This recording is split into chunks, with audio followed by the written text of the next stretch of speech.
علمتنا إنك أنت العليم الحكيم. أيها الأعزاء، أهلا وسهلا بكم إلى الدرس اليوم، إلى المحادثة. إن شاء الله سنتكلم معكم خلال هذه الساعة عن لغة العربية.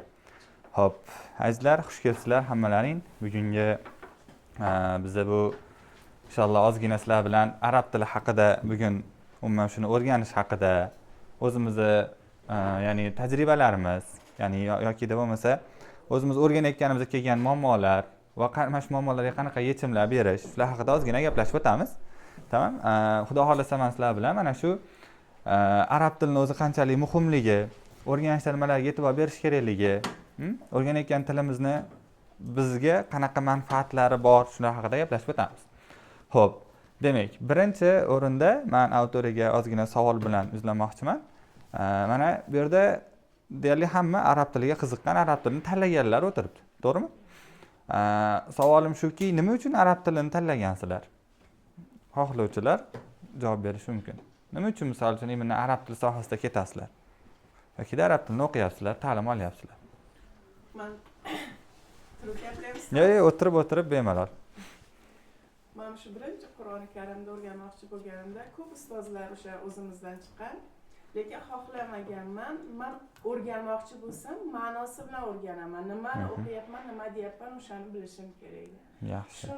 Shuni o'zimga maqsad qilib, mana Allohga shukr, ustoz yordamida ancha-muncha narsani tushunaman. Mashalloh, Alloh rozi bo'lsin. Jamil, yana kimda qanaqa? Bemalol gapiraveringlar. Ochiq suhbat qilamiz bugun sizlar bilan. Kim misol uchun? Siz nima uchun misol uchun arab tilini o'rganishni tanlagansiz bundan?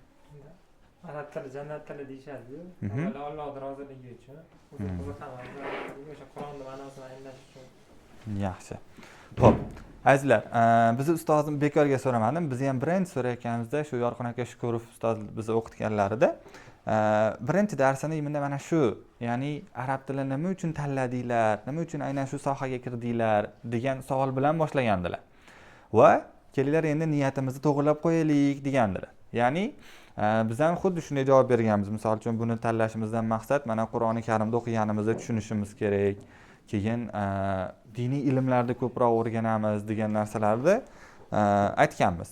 Shunga o'xshash ko'pchilik guruhdoshlarim ham mana shunga o'xshagan gaplarda aytganda, shunda ustozimiz aytgandiki, arab tilini mana shu sizlarda niyatlaringga qo'shimcha ravishda doim arab tilini o'rganib va uni kimgadir o'rgatishlikni niyat qilib qo'yaylik azizlar degan.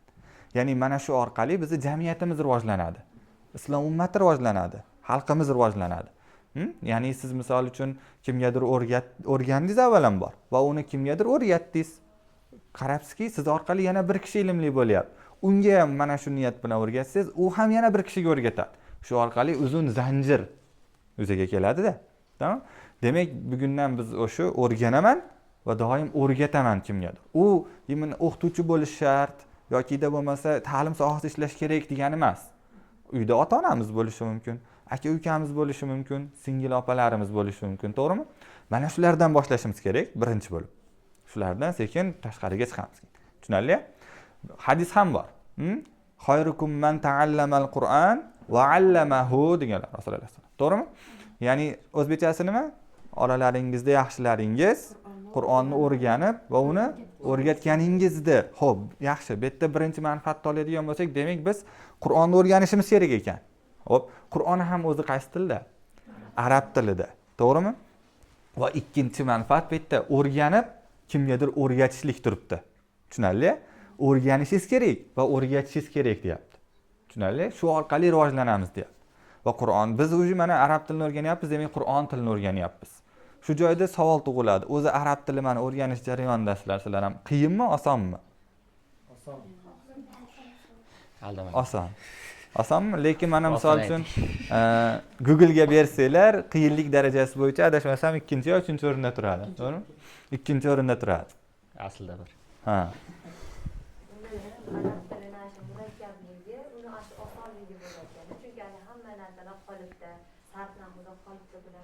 To'g'ri. Mashalloh, to'g'ri. Ya'ni arab tili oson, juda ham oson. Kimga mehr berganga, bu tiliga juda ham qiziqib kirganga. Chunki Inna anzalnahu Qur'anan arabiyyan deb keldi, to'g'rimi? Ya'ni biz arab tilida nozil qildik Qur'onni, to'g'rimi? Va yana bir boshqa joyda aytayaptiki, biz zikrni tushunishingiz uchun oson qilib qo'ydik degan. Ya'ni zikr bu Qur'on. Qur'on tushunish uchun oson ekan va bu arab tilida nozil bo'lgan ekan. Demak, arab tili oson. Va bu tilning ahamiyati bugungi kunda nafaqat ko'pchilik buni diniy soha bilan bog'lab qo'ygan, unaqa emas. Arab tilining ahamiyati bugungi kunda juda ham katta va bu faqatgina diniy soha bilan chegaralanib qolmaydi. BMT tillarining 6 tali ichida ham arab tili o'zining o'rniga ega. Va bugungi kunda 500 million atrofida arablar gaplashadi shu tilda. Bu faqat arablar aholisini oladigan bo'lsak. Undan tashqari juda ko'p joylarda arab tili iste'molda bor. Va biz mana shu dinga bog'lamagan taqdirimizda ham arab tilidan juda ko'p joylarda foydalanamiz.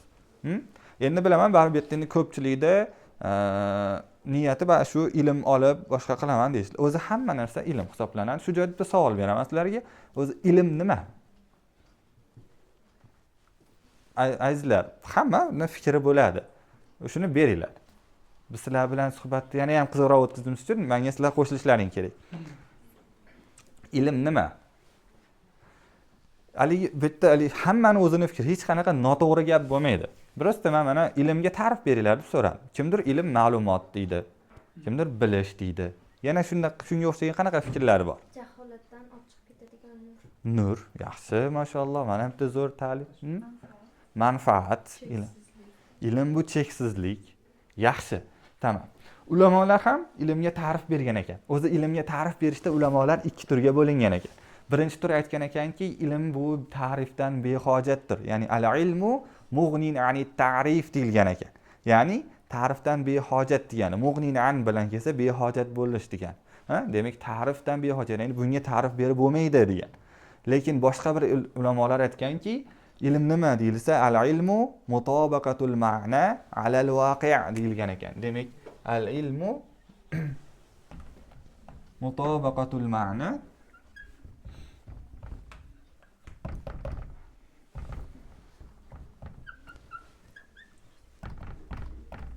alal waqi'.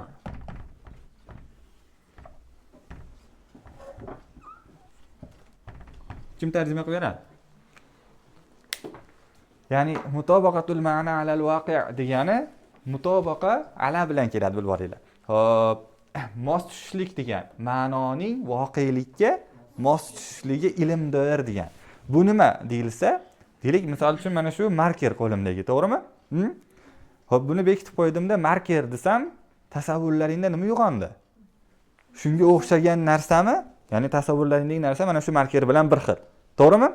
Mana shunga o'xshagan narsa demak uyg'onsa, demak bizda marker haqida ilm bor deyiladi. Tamam? Ya'ni bizning tasavvurimizdagi, biz bilgan narsa bilan real hayotdagi narsa bir-biriga mos tushsa, demak mana shu haqda bizda nima bor ekan? Ilm bor ekan. Agarda biz marker desak-ku, kimdir qalamni tasavvur qildi, to'g'rimi? Lekin tashqarida bu menga shu marker bunaqa bo'lib chiqdi. Demak, bizda marker haqida ilm yo'q bo'ladi. Tushundinglar-a? Demak, ilm deb mana shunga aytilar ekan. Endi ilm ham o'zi juda keng qamrovli bo'lib, biz o'rganayotgan barcha fanlarni ham demak ilm o'z ichiga qamrab oladi. Fannun ham demak fanlar ham ilm bo'lar ekan. Tamam? Mana shu fanlar demak o'z ichida to'rga bo'linadi. Birinchisi bu bashariy fanlar. Bashariy fanlar. Ikkinchisi bu lug'aviy fanlar. Va uchinchisi tabiiy fanlar.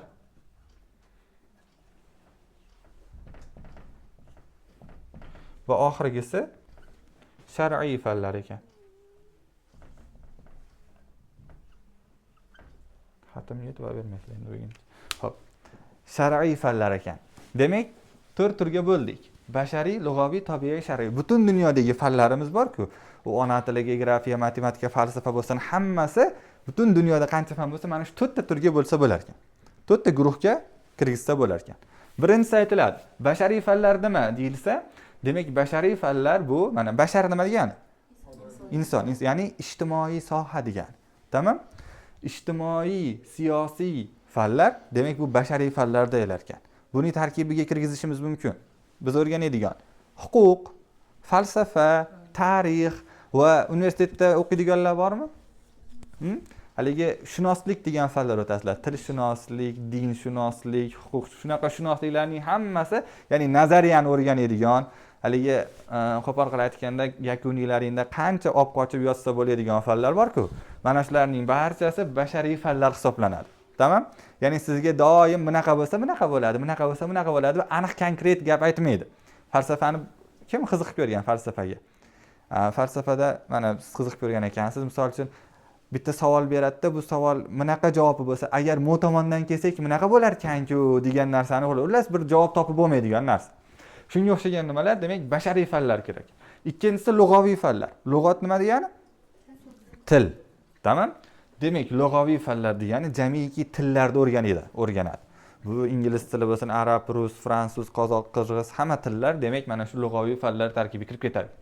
Tabiiy fanlar. Tabiiy fanlar degani bu aniq tabiiy fanlar. Ya'ni to'shna konkret javob aytadigan fanlar. Misol uchun, matematikani olinglar. 2 ga 2 4 deydi. Boshqa son yo'q. 2 ga 2 5 emas, boshqa emas. 2 ga 2 4 deydi. Yoki da bo'lmasa biologiyani olinglar. Biologiya nima deydi?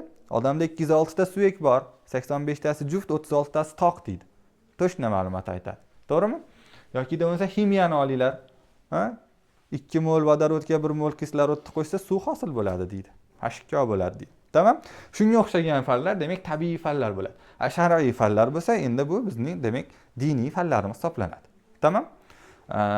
Buni ham o'zi tarkibiga kirsa bo'ladi, lekin biz uchun kerak bo'lgan joyi bu lug'aviy fanlar. Lug'aviy fanlar o'rganish jihatidan ikkita bosqichni o'z ichiga qamrab olar ekan. Ya'ni biz har qanday tilni o'rganayotganimizda hozir umumiydan xos arab tiliga qarab ketyapmiz. Tamam? Demak, ikkita bosqichni o'z ichiga qamrab olar ekan. Birinchi bosqich aytilar ekanki, bu tashihul lisan deyiladi. Tashihul lisan. Hop. Tashihul lisan nima degani tashihul lisan? Tilni to'g'rilash degani, sahiha fe'lidan. Demak, tashihul lisan tilni to'g'rilash. Va demak biz birinchi bosqichda to'g'ri gapirishni, ana shu o'rganayotgan tilimizdan to'g'ri foydalana olishni o'rganamiz. Tamam? To'g'ri iste'mol qila olamiz bu tilda. Misol uchun arab tilini o'rganayotganimizda, demak bizni o'sha tildan to'g'ri foydalanish uchun bizga nima kerak? Ya'ni to'ppa-to'g'ri grammatika kerak. Ana shu har qanday tilning bu haligi suyaklari bor-ku, ana shu grammatika hisoblanadi. Va arab tili grammatikasiga nima kiradi bizda? Sarf va nahv. Demak, sarf bilan nahv birinchi bosqichda ko'rib chiqilar ekan. Siz bu bosqichni tugatganingizdan keyin bemalol u tilda gaplasha olasiz, u tilda yoza olasiz. U tilda xullas sizni arablar ichiga tashlab qo'ysa, arab ashdan chiqib keta olasiz. O'zingizni ishingizni bitirib. Sifr kerak bo'lsa, sifr olib chiqa olasiz. Shuni o'zi uchun birinchi bosqich yetadi. Tamam? Birinchi bosqich yetadi. Ha, endi ikkinchi bosqichchi. Ikkinchi bosqichda biz endi yana ham ana shu tilda mukammallashishni boshlaymiz. Va bu tazyinul lisan deb nomlanadi. Tazyinul lisan demak nima degani bu? Tilni ziynatlash, tilni go'zal qilish, Ya'ni ana shu tilda endi biz to'g'ri gapirishni boshlaganimizdan keyin endi u tilda chiroyli gapirishni boshlashimiz kerak ekan. Ya'ni ana shu tilda bezashni boshlashimiz kerak. Va bunda bizga nima yordam beradi? Qaysi fan yordam beradi? Balog'at yordam beradi, mashallah. Demak, balog'at bizga yordam beradi. Tamam? O'zi arab tilida 12 ta ilm bor.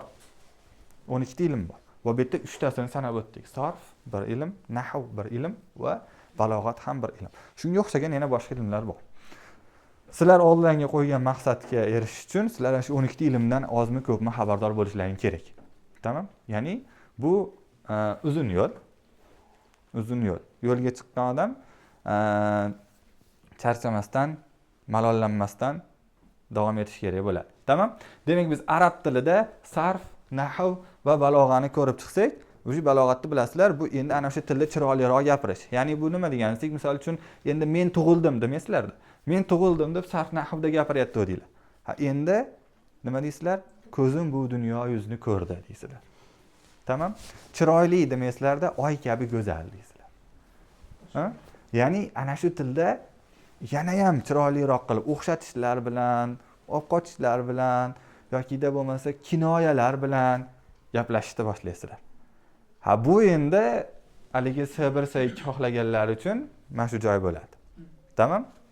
Sabr-sayt xohlaganlar uchun mana shu joy bo'ladi. Bu yerda maqollar, she'riyat, bilasizlar, arab tili she'riyati dunyoda birinchi o'rinda turadi. Arab tili she'riyatiga yetadigan boshqa she'riyat yo'q. O'zi Qur'onning ham nozil bo'lish sabablaridan biri shu. Bilasizlarmi? Ya'ni har bir payg'ambarga o'zini zamoni uchun mos mo'jiza berilgan. Musa alayhissalomga nima berilgan?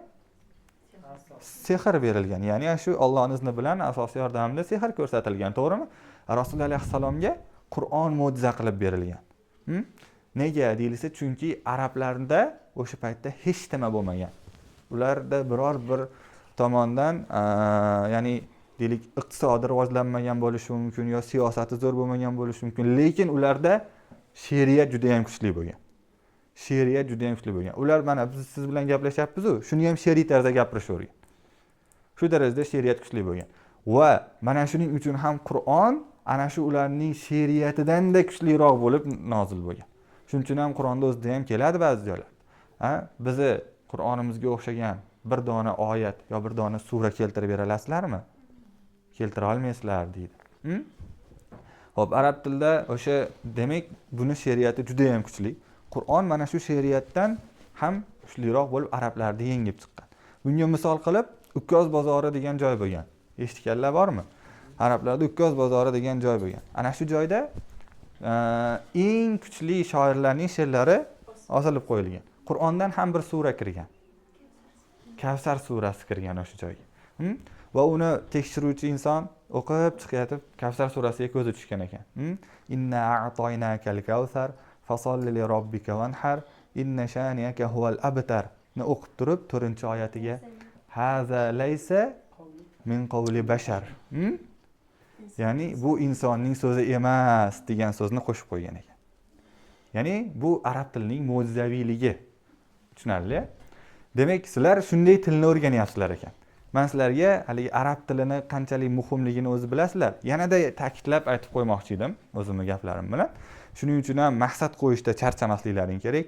Maqsad sizlarda bizni shogirdlarimiz orasida ko'p ko'rganmiz. O'zimiz ham to'g'risi hali ustoz emasmiz, shogirdmiz.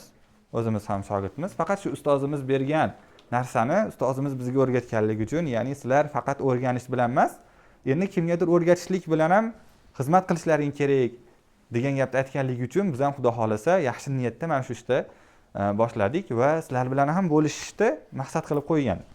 O'zi biz ham shogirdmiz, ustozlarimiz bor bizda ham va shularning qo'lida o'quvchimiz. Ya'ni shular ham bizga aytishganki, maqsad sifir bo'lib qolmasin. Bugungi kundagi dolzarb narsa sifir yoki tanal. Bu biz ko'p o'quvchilarimizga aytamiz. Mana shularning ko'pining ichida misol B2 sabr olganlari bor, lekin to'xtamaydi. Kimdir B2 olib turib to'xtab qolganlari bor. Nimaga desangiz, chunki maqsadi mana shu joyida bo'ldi. Lekin bu tomonda cheksizlik bor. Bu bir astanovka bo'lsinki, biz yerga to'xtab, choy poyimizni ichib, keyin yana qaytib marshrutimizga, yo'nalishimiz, transportimizga chiqib davom etib ketishimiz kerak. Tushunarli? Sizlar tanlagan yo'l inshaalloh butun xalqqa, butun jamiyatga, shu O'zbekistonda rivojlanish uchun ham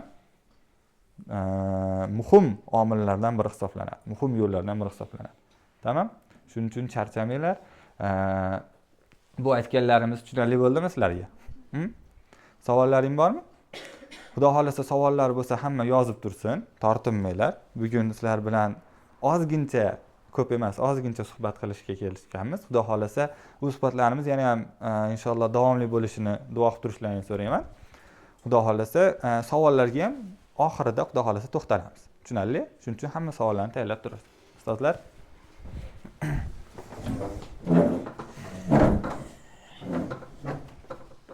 Buni o'chirib yuboray.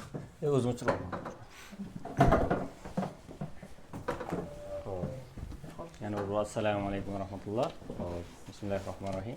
Sizlar bilan boshlaymiz. Bugun suhbatimiz dehqonchasiga bo'ladi. Bu ustoz shogird munosabati emas.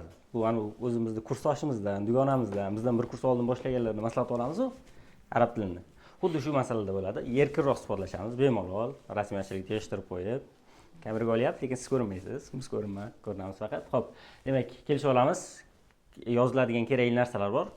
Daftar kitob olmoqchi bo'lganlar tayyorlab olsin, men doskani tayyorlab olgungacha.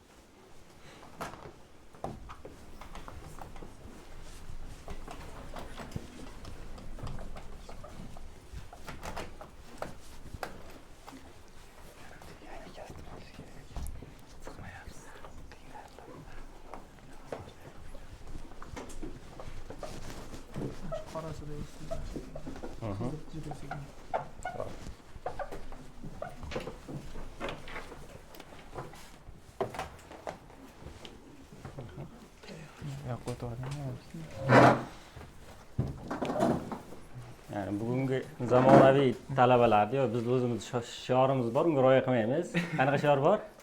Al-ilmu fil-ros, laysa fil-kurros. Ilm boshda bo'ladi, nimada emas? Daftarda emas. Yo'q, lekin nima qilish kerak? Bilganingizni daftarga yozib mustahkamlab qo'ying degan narsa bor. Xo'p, ilm haqida gapirildi, arab tili haqida gapirildi. Endi arab tilini qanday o'rganish kerak? Birinchi 3 ta savolni qo'yib olamiz. Arab tilini qanday o'rganish kerak? O'zi umuman til o'rganishda nimaga e'tibor beriladi? Qayerdan boshlaymiz? Qaysi kitob o'qiymiz? Asosiy savollar. Yana bitta narsani ta'kidlab o'tgan bo'lardim. Birinchi istalgan ishga kirishdan oldin, istalgan narsani o'rganishdan oldin to'g'ri savol berishni o'rganib olishimiz shart. Ya'ni savollar orqali siz bir narsani o'rgansangiz, u mustahkamlanadi. Ya'ni shunchaki kimdir ma'lumot aytsa, uni qadri bo'lmaydi. Siz bir narsaga qiyinchilik bilan erishsangiz, doim eslab qolasiz o'sha narsani, qiyin vaziyatlar. Xuddi shunaqa savollarni to'g'ri berib olamiz va shunga shu to'g'ri shaklda javob topsak, inshaalloh ko'zlagan maqsadimizga yetamiz. Demak, birinchi arab tili va tillar o'zi haqida suhbatlashamiz, keyin seferga kirish qilamiz. O'zi aslida sefer kerakmi? O'zi sefer uchun kitob o'qiladimi? Arab tili ikkalasi bitta narsami degan savollarga inshaalloh javob topamiz. Yana suhbat so'ngida yana qiziqtirgan ya'ni qo'shimcha savollar bo'lsa, inshaalloh to'xtalib o'tamiz. Xo'p, bizda balkondagilar ham bor. Biz unutganimiz yo'q, ularga ham salom aytib qo'yaylik. Chunki onlaynda ham juda ko'pchilik kuzatishyapti. Xudo xolasa, manfaatli bo'lsa, xursand bo'lamiz. Demak, til. Xo'p, 3 ga bo'lib olamiz. Ya'ni o'zbek tilini zo'r o'qiganlar bormi? Hamma o'qiganmi? Yaxshilar. Ona til ustozimizni bitta eslab oling, qoidalarni. Bizga kerak bo'ladi juda. Chunki doim til o'rganganda nima qilamiz? Biz tillar bilan taqqoslaymiz o'zbek tili bilan. Ikki xil usul bor. O'sha tilni o'zida to'g'ridan-to'g'ri til o'rganish bor va ona tiliga taqqoslab o'rganish bor. Bu ingliz tilida ham bor, rus tilida ham bor, arab tilida ham bor. Ko'pchilik mana shu borada bahs qiladi. Aslida o'sha bahs o'rinlimi, o'rinli emasmi? O'shalarni ham qisqacha ko'rib o'tamiz. Ya'ni qaysi bizga ko'proq manfaatliroq? Kimga qaysi to'g'ri keladi? O'sha narsalarni ham to'xtalib o'tamiz. Birinchi qism, ikkinchi qism, uchinchi qism. Xo'p, bu o'zbek tiliga bag'ishlangan qism. Bu arab tiliga, bu o'zimizda dehqonchasi deb qo'yaman. Ko'pchilikka shu ham qulay o'zi. Yo'q, aslida shuda.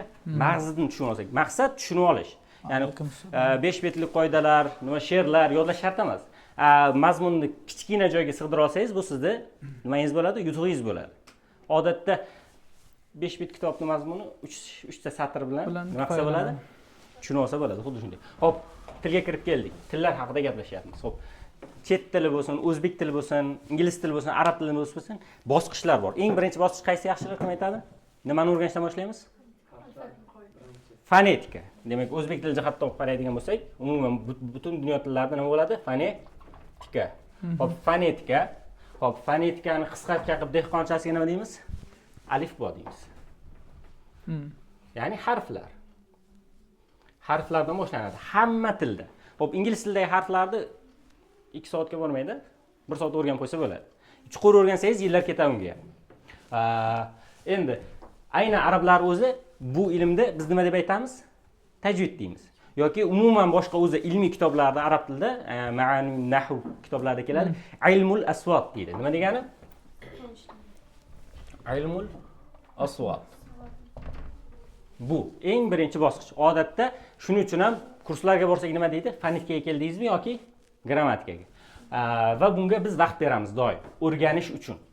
So'raladi, fonetikani qanchada o'rgansam bo'ladi degan. Xo'p, juda ko'p omillarga bog'liq. Bu nisbiy tushuncha, vaqt berish. Bu bosqichlarda vaqtlarni ham aytib ketamiz. Odatda tajribaga ko'ra, ustozlarimiz aytgan maslahatlarga ko'ra, o'zimizning tajribada bo'lganlarga ko'ra 1 oydan 3 oygacha bu o'sha tilda to'g'ri o'qiy olishingiz uchun, dars bera olish uchun demadim. To'g'ri o'qiy olishingiz uchun 1 oydan 3 oygacha maksimal. O'zi 1 oy yetadi. Juda ko'p holatlarda. Shu yerda 1 oydan tez o'rganganlar bormi? 1 oy ichida. Kimlar bor oramizda? Necha oyda o'rgangansiz? 3 oyda. Xo'p, 4 oyda o'rganganlar bormi? Yo'q, fonetikani o'zini 4 oy o'qiganlar. Xo'p, necha oyda?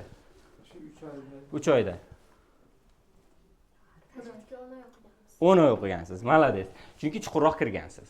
Ya'ni 2 oy qo'shib chuqurroq o'rgansangiz, ya'ni dars berish darajasiga chiqasiz. Bu davom etaveradi. Shuning uchun kelajakda ham kimgadir dars berasiz, xudo xolasa, baribir muallimalar, buyuk ustozlar o'tiribdi hozir oldimizda. Inshaalloh. Biz ham xudo xolasa ko'rishganmiz, sizlar bilan faxrlanaveramiz. Aynan o'sha jarayonda maksimal o'rgatayotgan auditoriyangizga qarab oshirib yubormang. 1-3 oy. Shunaqa markazlarda yoki bo'lmasa boshqa bir joylarda ko'rasiz, odatda yillab uzoqlashib ketadi. U yerda yo haqiqatda kuchli o'rgatilyapti o'sha ilm yoki juda sekin. Juda sekin. Eng tez o'rgangan kim? 10 kunda o'rganib olganlar bormi? 10 kun 15 kunda zo'r. Xo'p. Bo'lishi mumkin, men ham uzoq o'rgangandim, lekin shogirdlarim shu narsani qisqartirib, Xo'p. tezroq muddatda chiqishdi. Qanchada chiqishdi? Eng tezi. Biroyga qolmadi. Ha, siz 15 kun individual shug'ullangansiz a? 15 ta darsda degani u degani. 15 kun emas, 15 ta dars degan, to'g'rimi? Yo 15 kun ketma-ketmi? 15 kun ketma. Zo'r. Bizda rekordga sal yaqinlashibsiz. Bizda bir bola kelganda 12 kunda o'rganib chiqib ketishgan. Ya'ni to'g'ri o'qishdi. Ya'ni juda chuqur ilmga kirmagan, shunchaki qo'shib to'g'ri o'qish, ya'ni ba'zi bir bizda qoidalarimiz bor, o'sha qoidalarni tushunib. Ya'ni bu insonni o'ziga ko'pincha bog'liq bo'lar ekan. Yosh ta'sir qiladi, vaqt ta'sir qiladi va xohish eng katta ta'sir qiladigan narsalardan bittasi. Xo'p, fonetikadan xayrlashdik 1-3 oyda. Endi Bo'ladi albatta. juda ko'pchilik fonetikadan keyin nimaga o'tib ketishadi? Grammatikaga. Grammatikaga. Lekin grammatikadan oldin bitta qism bor bu yerda. Kim aytadi? So'zlar to'g'ri o'qidik, endi so'zlarning ma'nosini o'rganamiz. Leksikologiya, ya'ni ma'nosini. Ilmiy terminda buni leksikologiya deymiz. Xo'p, So'z qo'yib bering. dehqonchasiga aytadigan bo'lsak, yangi so'zlar lug'at deb qo'yamiz. Lug'at o'rganamiz. Hech kim alohida leksikologiyani o'rganyapman deganini ko'rganmisiz? Yo'q. Sababi uni men o'zim ham o'rganaman, arablar ham o'rganadi, siz ham o'rganasiz. Chunki arab tilida so'z boyligi qancha hisoblanadi yaxshilar? 12 million. Qo'shamiz. 12 milliondan ortiq. Taqqoslash uchun aytamiz, ingliz tilida ikkinchi o'rin emas, ingliz tilida 700 mingdan oshiq so'z bor. 12 million qayerda? 700 ming 700 ming so'z qayerda? Endi biz shu 12 millionni o'rganishimiz shartmi degan narsa bor. Yo'q, unchasi kerak emas. Lekin biz doim o'sishda davom etishimiz kerak. Bizga bitta zo'r o'sha so'z boyligimiz uchun kerak bo'lgan bitta joy bor arab tilida. Nimalar bor? Fe'l vaznlar bor. Aynan o'sha vaznlar bizda bitta so'zimiz orqali nechtagacha yetkazsak bo'ladi uning ma'nosini? 192 o'sha juda ko'p fe'l boblarning hisobiga. Demak, leksikologiyani o'rganishiga vaqt bersak bo'ladimi shuning uchun? Yo'q. Unga cheksiz deymiz, a? Cheksiz davom etadi. Xo'p, aynan bitta qism deyishmaydi, mufrodat deb o'rganib ketamiz. Buni 4 taga bo'lishadi arab tilida, shuncha arab tilida yozmadim. To'g'risini mufrodat dedik, bo'ldi. Xo'p, endi lekin biz fonetikadan keyin to'g'ri grammatikaga o'tganimizda bitta to'siqqa duch kelamiz. Biz yo'q joydan grammatikani o'rganishimiz kerak. Grammatika aslida nima desa, bizning gaplarimizda bizdagi tayyor so'zlarni nimaga qo'yib berish kerak? Qolipga. Bizda so'z yo'q, qolib olganini boramiz. Shuning uchun doim tavsiya etiladi, yo o'zingiz ham kelajakda o'rgatsangiz, fonetika o'rgatish jarayonida qisman 100 tadan 150 tagacha so'zni, oddiy so'zni tarjimasini. Shunchaki qolamun, babun, tovilatun, xuddi shunaqa so'zlarni yodlab olish kerak. Ya'ni ishlatish keyingi masala. Shunchaki lug'at yodlab, keyin qaysiga kirib kelamiz? O'sha biz aytadigan mashhur grammatika. Yaxshi. Grammatika o'zi nima? Tezkor savol javob. Zo'r, yana qoliplar, qoidalar. Hammaga o'zi birinchi nima keladi? Grammatika esa qoida. Shu qalin kitoblar, ko'p misollar, yana So'zni chiroyli gapirish. nisbatan desak bo'ladi. To'g'ri? Yana fikr beramiz yaxshilar. Uyg'onamiz. Ana siz jim o'tirsangiz qiziq bo'lmaydi. Ololmaysiz. Qo'shimchalar to'g'ri. Hammasi to'g'ri fikrlar doirada, lekin aslida grammatika ikkita narsadan iborat. O'zbek tilida ham, arab tilida ham. Hozir aytib o'tdi ustoz. Nimadan iborat? Sarf bilan nahvdan. O'z umumiy tilshunoslikda grammatikada ikki xil qism bor. Biz nima deymiz uni? Morfologiya deymiz. yangi terminlar, sintaksis. Ustoz ona tilida deb ustozim aytgan paytda o'rgansam bo'lardi, ko'rib qo'yib. Ona tilida deb ustoz bo'lib ketdingiz degina. Yo'q, bu kerakligini aytyapman. Morfologiya va sintaksis. Bularga hozir misol ko'ramiz. Demak, morfologiyada nima o'rganiladi? Kim aytdi? So'z turkumlari. Sintaksdachi? Bog'lanishi. Biz taqqoslash jarayonida talabalarga sarfga to'g'rilaymiz buni. Buni nahvga to'g'rilaymiz. Endi asosiy qismga yetib kelyapmiz. 1, 2, 3, 4. Xo'p, grammatikada, xo'p, dehqonchasi olib ketdi demang. Aytamiz. Dehqonchasi mana shu morfologiya bilan sintaksis. Buni hozir tushuntiraman.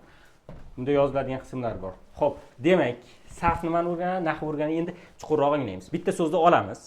Oddiy so'z. Eng oddiy so'z qaysi? Eng mashhur misolimiz arab tilidagi. Ha, hammada shu. Kitabun so'zi. Xo'p, aynan mana shu bitta so'zni o'rganish jihatidan mana shu so'zni to'rtalasi ham o'rganadi aslida. Fonetikada nimasi o'rganiladi? Harflari, tovushlari to'g'ri talaffuzi. Leksikologiyada nima deb o'rganamiz?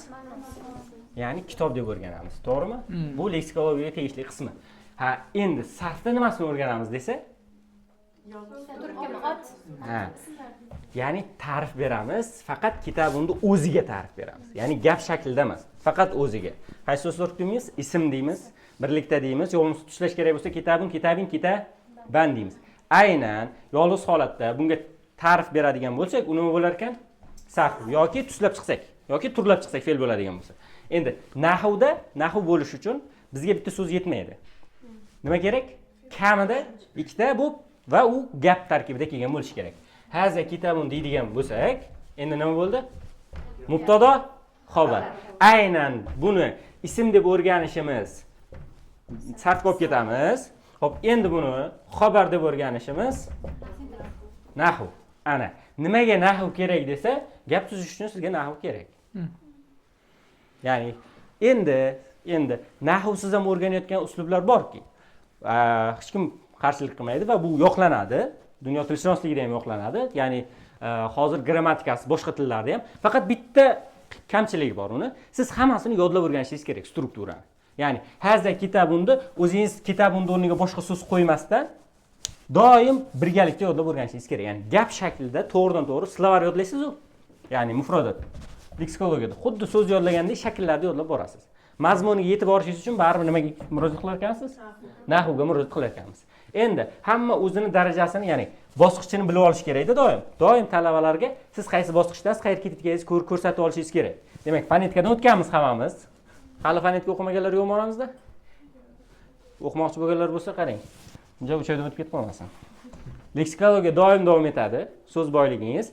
Leksikologiyaning bitta zo'r joyi bor, bizga aynan tegishli ustoz sefr. Aynan sefr asosan leksikologiyangizga asoslanadi.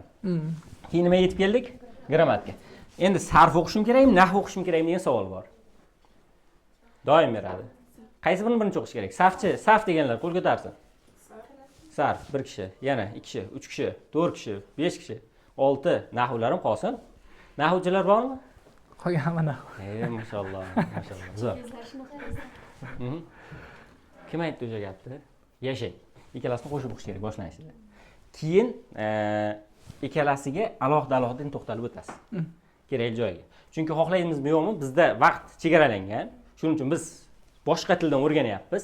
Bittasini qo'yib, bittasini olib qo'ysak, mana bu nima bo'ladi? To'lmay qoladi. Gapni nahvga o'qib ketsak, gap tuzamiz, lekin tuslanishimiz nima bo'lib ketadi? Xato bo'lib ketadi. Hozir kitoban bo'lib ketib qolishi mumkin. Endi faqat kitabun o'ynasak gap tuzolmay qolamiz. Shuning uchun doim muvozanatda nimasini olib ketamiz? Ikkalasini. Xo'p, tilda bo'ldimi? Shu joyda to'xtadim degan savol bor. Endi dehqonchasini yozib qo'yaylik. Demak, so'zni yolg'iz tahlil qilsak, turlanishi yoki tuslanishini o'rgansa, nima bo'lar ekan bu?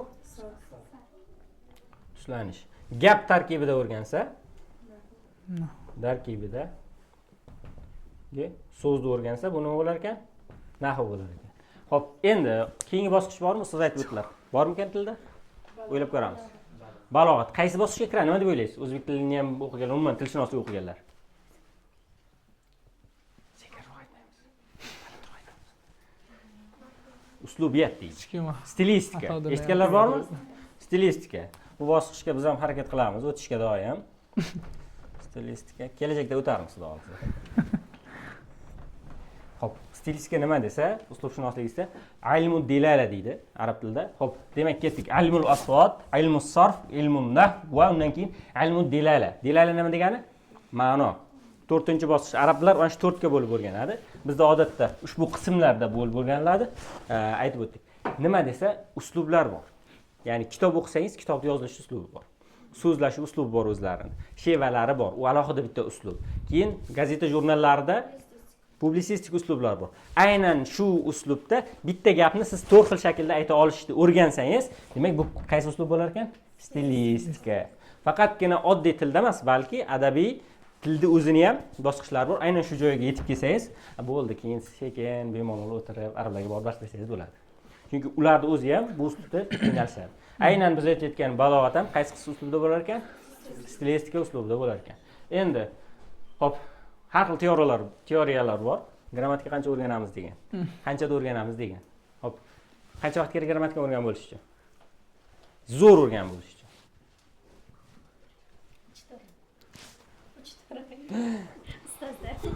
Ya ustozlar-ku to'g'ri.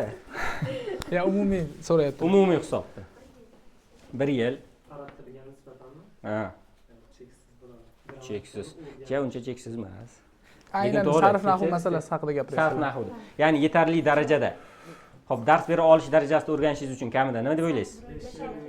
Yaxshi, bitta yaqinlashdingiz. Yana odatda 5 yilgacha deyshadi. Biz eshitganmiz ustozlardan. Endi bu aynan 5 yil degani emas. Bu insonga bog'liq. Aytib o'tganimizdek, yoshiga, ishtiyoqiga, ustoziga, keyin tartibiga, sharoitga ham bog'liq ko'p narsa va muhitga bog'liq. 5 yil kimlar uchun desa, dars berish darajasiga chiqish uchun. Ya'ni sifir olish uchun 5 yil o'qish shart emas. 5 yil o'qib ham sifir ololmaydiganlar bor. Bu sifir umuman boshqa narsa. Rostdan biz 10 yilda o'qib ololmaydiganlar ko'rganmizda. Sababi u ikkalasi umuman boshqa narsa. Dunyo. Biz aytayotganim, men aytayotgan narsa boshqa bir dunyo. Bitta olam bo'lsa, sifir u boshqa bir olam. Shuning uchun hozir ustoz batafsil tushuntiradilar, aynan shu masalalar bo'yicha. 5 yil deymiz. Lekin siz mana bu ikkalasini qo'shgan holatda o'rganamiz dedik-ku. Juda ko'p vaqt sarflashingiz shart emas. Asosiy suyak qoidalar bor. Mana tushuntirib berdik-ku. Fonetika dedik, grammatika, leksikologiya, o'shanaqa. Buni ichi juda katta qism o'zi aslida. Bu katta ilmlar har biri. Biz sizga qisqa o'shalar haqida tushuncha berdik. Xuddi grammatikada ham asosiy o'zak qoidalar bor. Mubtadaun marfuun, xabarun marfuun degan qoidamiz bor. Aynan shunaqa qisman qoidalarni o'rganib ketishingiz uchun yetadi. Bir 3-4 oy ustoz aytganda 5-6 oygacha o'rganib olsangiz bo'ladi qoliplarni. Ya'ni o'zingiz iste'molda ishlatishingiz uchun. Shuning uchun nima deydi? Vaqtni mubolag'a qilish shart emas. Lekin chuqur o'rganish uchun haqiqatda 5 yil juda kam. Chunki ilm arab tili bu dengizdek gap. Unga tushdingizmi, qaytib uni tubini topolmaysiz. Xo'p, endi biz vaqt berdik, leksikologiyaga vaqt bermadik, stilistikaga bunga ham vaqt bermaymiz. Chunki uslubiyat bu she'riyatga kirib ketasiz. Bu ham bitta katta olam. Xo'p, shu joyida bu yerda sifirni ko'rmayapmiz-da biz. Sifir qayerdan kelib qoldi? Sifir qayerdan topsak bo'ladi, yaxshilar, nima deysizlar? Fikrlar bormi?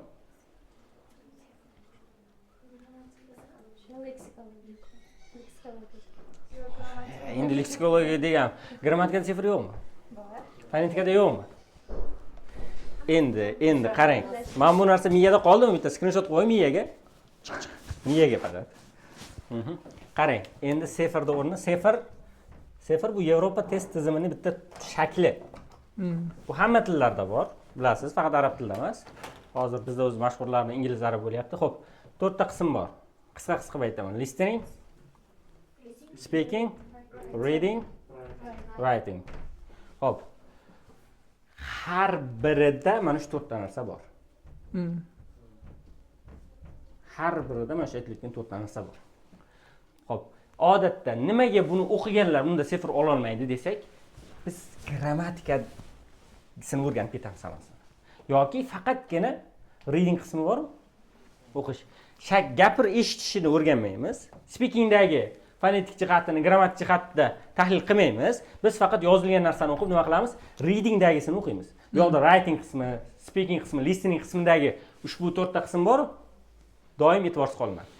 Hech qachon ana eshitib hech kim tahlil qilmaydi. Har doim yozilgan narsani nima qilamiz? Tahlil qilamiz. Va speaking odatda nima qilmaymiz? E'tibor bermaymiz. Seferda nima qilinadi? Odatda 4 ta qism olinadi, 4 ta qismda ham shuning uchun sefer tezroq bo'ladi va yuzakroq ma'lumot beriladi vaqtning hisobiga. Ya'ni listeningda sizga fonetikaga nimaga e'tibor berishingiz ketadi, leksikologiyaga qaysi so'zlarga e'tibor berasiz, grammatika bilan, ya'ni sarf va nahvda listeningda qaysi so'zlar oldin nima bo'ladi, asosiy narsalar o'rganiladi. Qisqa. Demak, 4 talasini ham ichida nima bor? Biz aytib o'tgan narsa bor. Shuning uchun sefer o'qiydiganlar biz nahvdan yiroqdamiz deb o'ylamasin. Va nahvchilar faqat ularda bitta shakllangan bo'ladi. Yo reading, ya'ni o'qib tushunish shakllangan bo'ladi. Bu yoqda writing yo'q, speaking yo'q, listening yo'q. Chunki shuning hisobiga nima qila olmaydi? Ular gapira olmaydi. Ular yozib bera olmaydi. Yozib berishi mumkin ehtimol, yozish bilan tarjima bilan shug'ullangan bo'lsa, eshitgan narsasini tushuna olmaydi. Chunki faqat fokus nimaga qaratilgan? O'qib tahlil qilishga. O'qib tahlil qilishda ular juda zo'r. Mana sabr olish mumkin o'qib tahlil qilishida. Agar yozma manbada bersangiz, lekin nima chiqmaydi? Istimadi, tushunmaydi, chunki shakllantirmagan. Bular darajalar nimada qolib ketgan? A1 sabr. Endi o'rtacha hisob chiqarsangiz, baribir nima chiqadi? Past chiqadi. Shuning uchun ular qarang, bu darajada sabr bo'lgani uchun bu yoqdagi siz A1 darajadagi narsani o'rgatsangiz yoki o'zingiz o'sha darajada bo'lsangiz, qabul qilishni xohlashmaydi. Ya'ni sizga hozir kitob yozing daftaringizga desam, erish tuyuladi, to'g'rimi? Qalam yozing desam nima qilib tuyuladi? Shuni ham o'rgatyapman, shu ustoz. Men bilasizmi, u qanaqa kitoblar o'qib tashlaganman. Misrga borib kelganman deb qo'yishadi. Aynan shu narsa noto'g'ri fikr. Ya'ni siz qaysi joyda xatoyingiz borligini bilib olsangiz bo'ladi. Keyin testlar ishlash jarayonida, mock testlar deymiz, mana shu qismlarga o'zingiz bo'lib tahlil qilib chiqing. Qaysingiz past chiqyapti? Ya'ni o'sha qismda sizda grammatikangiz sustroq. Aynan o'sha qismdagi grammatikaga nima qilasiz? E'tibor berasiz yoki fonetikaga. Tovushlarda muammo bo'lsa eshitishingizda, demak, nimaga ta'sir qiladi? Listeningga. Yozishda ta'sir qiladimi? Chunki noto'g'ri yozgansiz, noto'g'ri eshitgansiz. Speakingda talaffuz qila olmasangiz, baribir nimaga boradi bu? Ilmul asotga boradi. Aynan shu qismlar. Shuning uchun ilmlar aslida bo'linmaydi. Lekin nima bo'ladi? Har birida bir-biri bilan zanjir bilan bog'lanib ketgan. Birini tashlab, birini qilsangiz, nima bo'ladi? Biri kuchsiz bo'lib qoladi. O'g'il bolalar ko'proq tushunishadi. Ya'ni o'sha shug'ullanadigan bolalar, fitnessga yo'llanmasa shug'ullanadigan inson faqat bitta tana a'zosini shug'ullanaversa, misol uchun bitta qo'liga toshni ko'p ko'taraversa, bittasini ko'tarmasa nima bo'lib qoladi? Ikki xil qo'l paydo bo'lib qoladi. Tilda ham asli shunaqa. Juda ko'p holatlar. Ya'ni siz bo'ldi, men o'ng qo'lim kuchli bo'lsin deb faqat o'ng qo'lga toshni ko'taraversangiz, borsangiz, ertaga ikki qo'l bo'lib qolasiz. Shuning uchun muvozanatni bilish kerak. Ya'ni bu ikkita qushni ikkita qanotidek tasavvur qilasiz. Bitta qanot bilan uchib bo'lmaydi. Bu tomondagi faqat bitta qanot bilan uchib bo'lmaydi.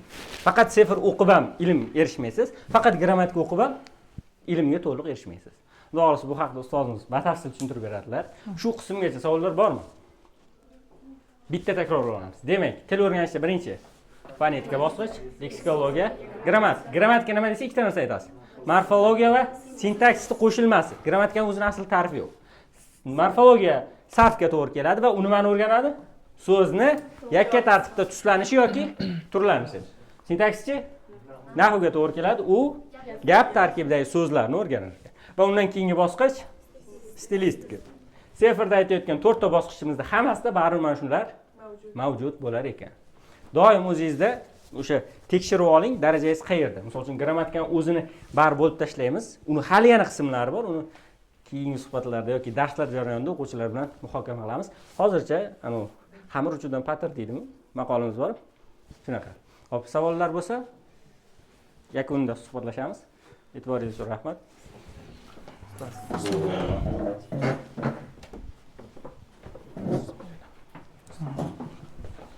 So'z kerak emasmi? Ha. Assalomu alaykum va rahmatullohi va barakatuh. Azizlar, yaxshi keldinglarmi charchamasdan? Xo'p, darsimiz savol-javob qismiga ham qoshligi uchun bevosita mana shu sefer masalasi haqida ko'pchilikni qiynayib turgan at-tanal arabiyya va sefer sertifikatlari haqida va unga qanaqa tayyorgarlik jarayoni qilish masalasi haqida ozroq to'xtalib o'tamiz. Ustozlar aytib o'tishdi, o'zi asosiy gaplarda mana shu listening qismi, o'zicha bo'lish juda noto'g'ri-da. Masalan, biz kitob o'qib tarjima qilishimiz kerak. Biz maqsadimiz shu. Yoki biz mana bu faqatgina seferga tayyorlanishga darajani bu belgilaydi. Bular nisbiy darajani belgilaydi. Lekin buni nisbiy belgilar ekan deb bularga beparvo qilish ham mumkin emas. Mana shu narsaga tayyorgarlik bo'linyaptimi? Har tomonlama mukammal bo'lishga harakat qilish kerak.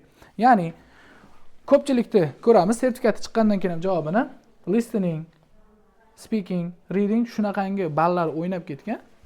Shuni o'yda mutanosiblik yo'q, ya'ni bir xil tarzda rivojlanmagan. Bular haqida gapirib o'tishdi. Ana endi boshqa masala. Meni o'zimda shu narsa bo'lar edi.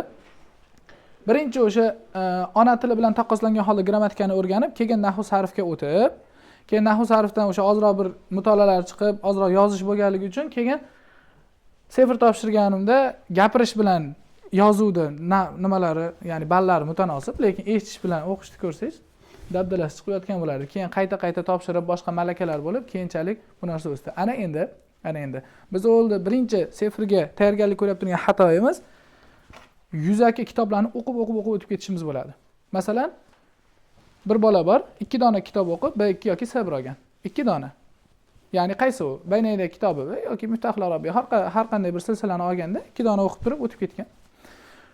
Oldi. Ha, qolgan bola sanayapti. U kitoblarni biz ham eshitib, menimcha u silsilalar biz ham ko'rmaganmiz. Mana unaqa kitoblar. Ha, qani rezultat B1?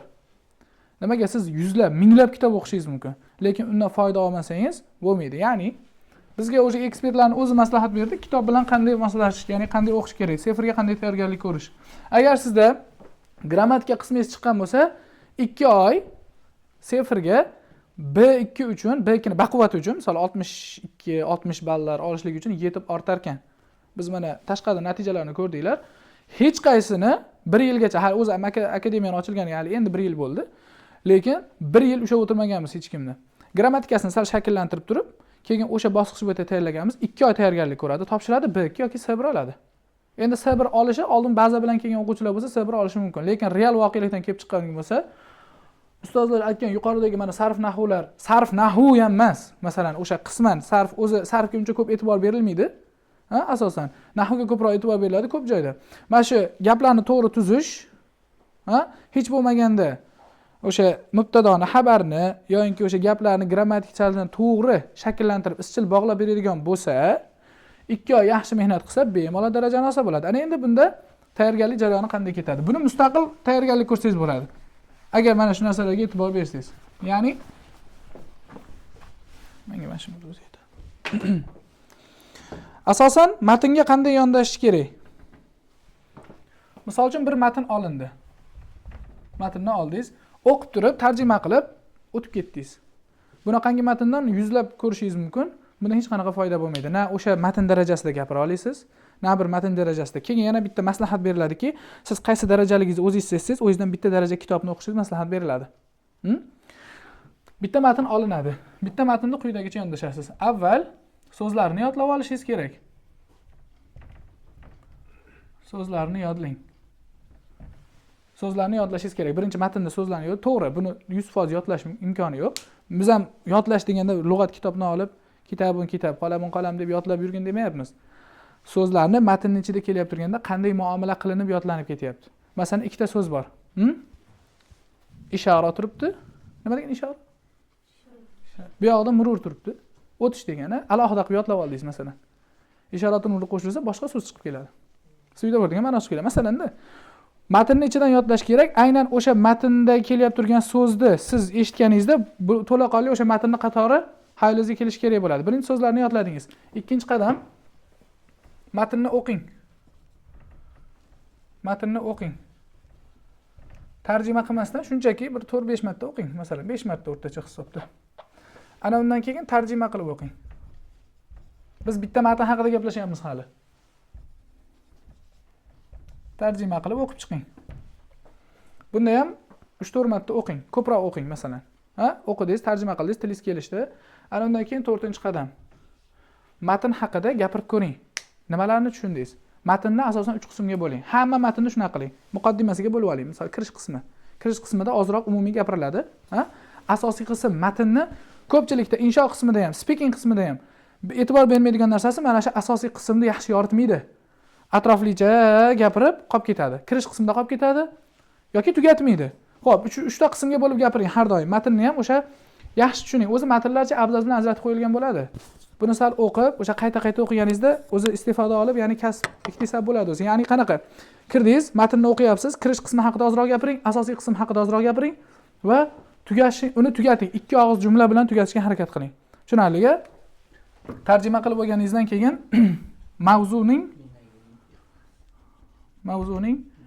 mazmuni haqida gapirasiz. Mazmuni haqida.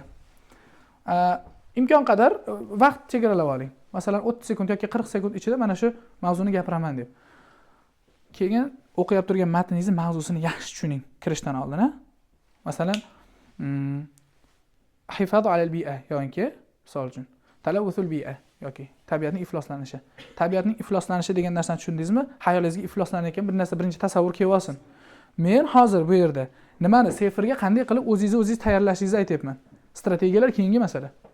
O'zingizni qanday qilib tayyorlab borasiz? 10 ta matnda inson darajasi bitta oshadi agar mana shuni qiladigan bo'lsa, bu tajribadan o'tgan. Kitob o'qib ketavermaysiz. Bitta matn to'xtaladi. Mashqlariga ham og'zaki javob, misol uchun yozma degan-ku. Unga avval og'zaki javob berasiz. Ana undan keyin yozasiz. 5-qadam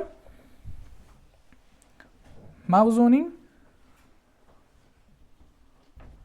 mazmunini yozishingiz kerak. Mazmunini yozing. Yozishligingiz 3 ta qadam bilan bo'ladi. Birinchi qadam umumiy bir gap berasiz. Mavzuning ahamiyati. Buning ichida siz ahamiyati, hozirgi paytdagi o'rni va asrdagi o'ynab turgan roli haqida qisqacha gapirishingiz mumkin. Tushunarli, lekin umumiy gap ham jaya oshib ketmasin. Ikkinchi qadam asosiy qismga o'tishingiz kerak. Asosiy qism. Oxirgi qadam xulosa qilishingiz kerak. Hammasi o'z fikringizdan bo'lsin. Kelganingizlar ko'pchilik e'tibor bermaydi. Buni inshaalloh biz kurslarimizda yana ham davom ma'lumotlar beramiz. Asosan inshoni men yozyapman-ku. Grammatik xatolari kam. Asosan bizda grammatikaga gapirib o'tishdi. Sizlar uchun mana qimmatli ma'lumot. Asosan yozyap turgan paytda nimalarga e'tibor beriladi? Sin, sod, hamzani qo'ymaslik masalalari balni juda ham tushirib olar ekan. Ba'zilar mana vaslali hamzalarga aytilmaydigan hamza, misol uchun buni yiqib ketar ekan. Ha, yoki anna innalarni qo'ymay ketar ekan. Mana shu narsalarni juda qo'pol xatoga olishar ekan. Izofa masalasi. O'sha siz boshqa markazlarda yillab o'rgangan izofangizni noto'g'ri qo'llaysiz, muzofiga al qo'yib qo'yasiz. Izofani muzofiga qachon al kiradi o'zi? Qaysi holatda kiradi? Mudofa sifat bo'lganda, o'rtasiga lafzi izofa bo'lganda yoki izofa bo'linganda. Mana shunaqalarga e'tibor bermasdan haqiqiy izofaga al qo'yib ketadi. Tekshiryap turgan ekspertlar mana shu izofani juda ham yaxshi bilgan anaqalar hisoblanadi. Ana shuni darrov ko'zi ko'rar ekanda. O'zimiz ham ko'rganda izofaga voymak al qo'yibdimi deb. O'zingiz ham tekshirganingizda odatda hamzalarda asab tolalari anaqa bo'lib ketib qoladi haligi. Nimaga buni qo'ydi? Men xatoyingizni o'zingiz tekshirib ko'ring. Shunga ham xato qildimmi deysizda. Aslida agar to'g'ri variantini bilsangiz. Ana endi grammatikani bilmaslik yozuv bilan gapirishingizni shuni tushirib oladi. Keyin azizlar, men o'sha sizlarga aytaman. Seferga birinchi imtihon kirib turgan paytda reading bilan listening qismlarini eshita olmay qolsam yoki o'qib haligi ulgura olmay qolsam, grammatik uslubga ko'ra yechib ketardim. Grammatik masalan, oddiy bir qoida bo'lgan. Mana amma fa degan qoida bor, to'g'rimi? Ammadan keyin mubtado, fadan keyin xabar keladi. Readingda savol kelyapti. Amma deyapti-da, nuqta kelyapti. Javobni yo'q. Keyin javobning variantlar ichini qarasangiz, fa bilan boshlangan javob ahammuha, fa ahammuha turibdi. Fasi to'g'ri kelaveradi bunaqa paytlarda. Masalan, grammatikani yaxshi bilishingiz qaysidir tomonda yordam beradi, lekin to'liq emas. To'liq emas. Ahamiyat haqida gaplashamiz. Xulosa qilasiz, kichkinagina. Mana shunda matningiz sizda to'liq bo'ladi, to'liq shakllandi. Ana endi boshqa matnga o'qish kerak. Bu sizni umumiy, qarang. Bitta matn bilan nimangiz oshyapti? So'z boyligingiz oshyapti. Matnni o'qiyapsiz, ko'z chaqqonligi oshadi. Ha? Tarjima qilyapsiz. Keyin tarjima qilyap turganda mana shunaqangi matnlarni tarjima qilaversangiz, oxiri siz lafzdan chiqarib tarjima qilishingizga muhtoj bo'lmay qolasiz. Ketaveradi, miyada o'zi tarjima ketadi, bittada ushlanadi. 10 ta matn qilib ko'ring, o'smasangiz, keyin o'shanda kelib uslubing anaqa ekan deb bemalol aytaverasiz. Sabr bilan mana shu qadamgacha yetib keling. Hozirgilar mana shu uslub bo'yicha biz o'quvchilar tayyorlantiramiz. Mana shu yerga kelganda aqga o'tmayapti-da, mana shu yerga o'tishalmayapti-da, duxlar yetmayaptimi bilmayman. Mavzuni, mazmunini gapirib ko'radi, gapirmaydi ham o'zi, gapiryapman deb qo'yadi. Mana shu yerga o'tmaydi.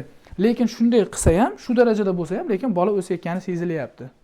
Bola o'sayotgan. Agar mana shu qadamgacha yetib borsangiz, misol uchun bular haqiqatdan ham seferga olishga ishtiyoqi bo'lganlar, olaman men deb harakat qilganlar, aytaylik 2 oy yoki 1,5 oy oldida masofa bo'lsa, mana shunday harakat qilsa juda ham ajoyib bo'ladi. O'zim mana yaqinda sefrga kirib chiqdim, umumiy ballim 74 chiqdi. O'zim xuddi mana shu qadamlardan foydalandim, faqat kuniga 2 ta matn tarjima qilardim har kuni. Endi bu haligi masalan sizga bir kuniga bitta yoki haftada 3 kun bo'lsa 4 ta matn yetib ortadi. Lekin hammasi mana shunday tarzda ketish kerak.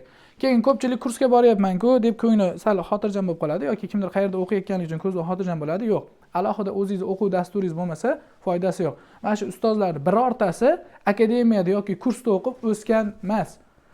Ular tashqi o'zlarining alohida manhaji bo'lardi. Masalan, kursdan chiqadi, akademiyada qoladimi, qayerdadir qolsa ham darslar necha soatdan masalan bo'lar edi. O'zingizlarga qancha vaqt ajratardinglar? 6 plus minus. 6 plus minus mana shunaqada kuniga bo'lmadi deganda 5 soat vaqt ajratilar edi. U vazifa qilish emas, mana vazifalardan tashqari o'zi uchun. Demoqchimanki, o'zingiz manhajingiz bo'lishi kerak. Maqsad bormi? 2 oy qiynalasiz, to'g'ri, lekin bitta natija olishingiz mumkin bo'ladi. Ana endi strategiya masalasi. Ko'pchilikda mana o'zimizda mana hozir kurslarimizda, onlayn kurslarimizda ko'pchilik muammo bo'layotgan, e'tibor berayotgan bo'lsalaring, dars beradigan ustozlar ham bor ichida, kuchli ustozlar ham bor. Ularda eshitadi, tushunadi, o'qib ham tushunadi, lug'atida ham muammo yo'q, lekin testga yecha olmaydi. Test yechish texnologiyasi. Ha, texnologiyasi degan masalalar bor.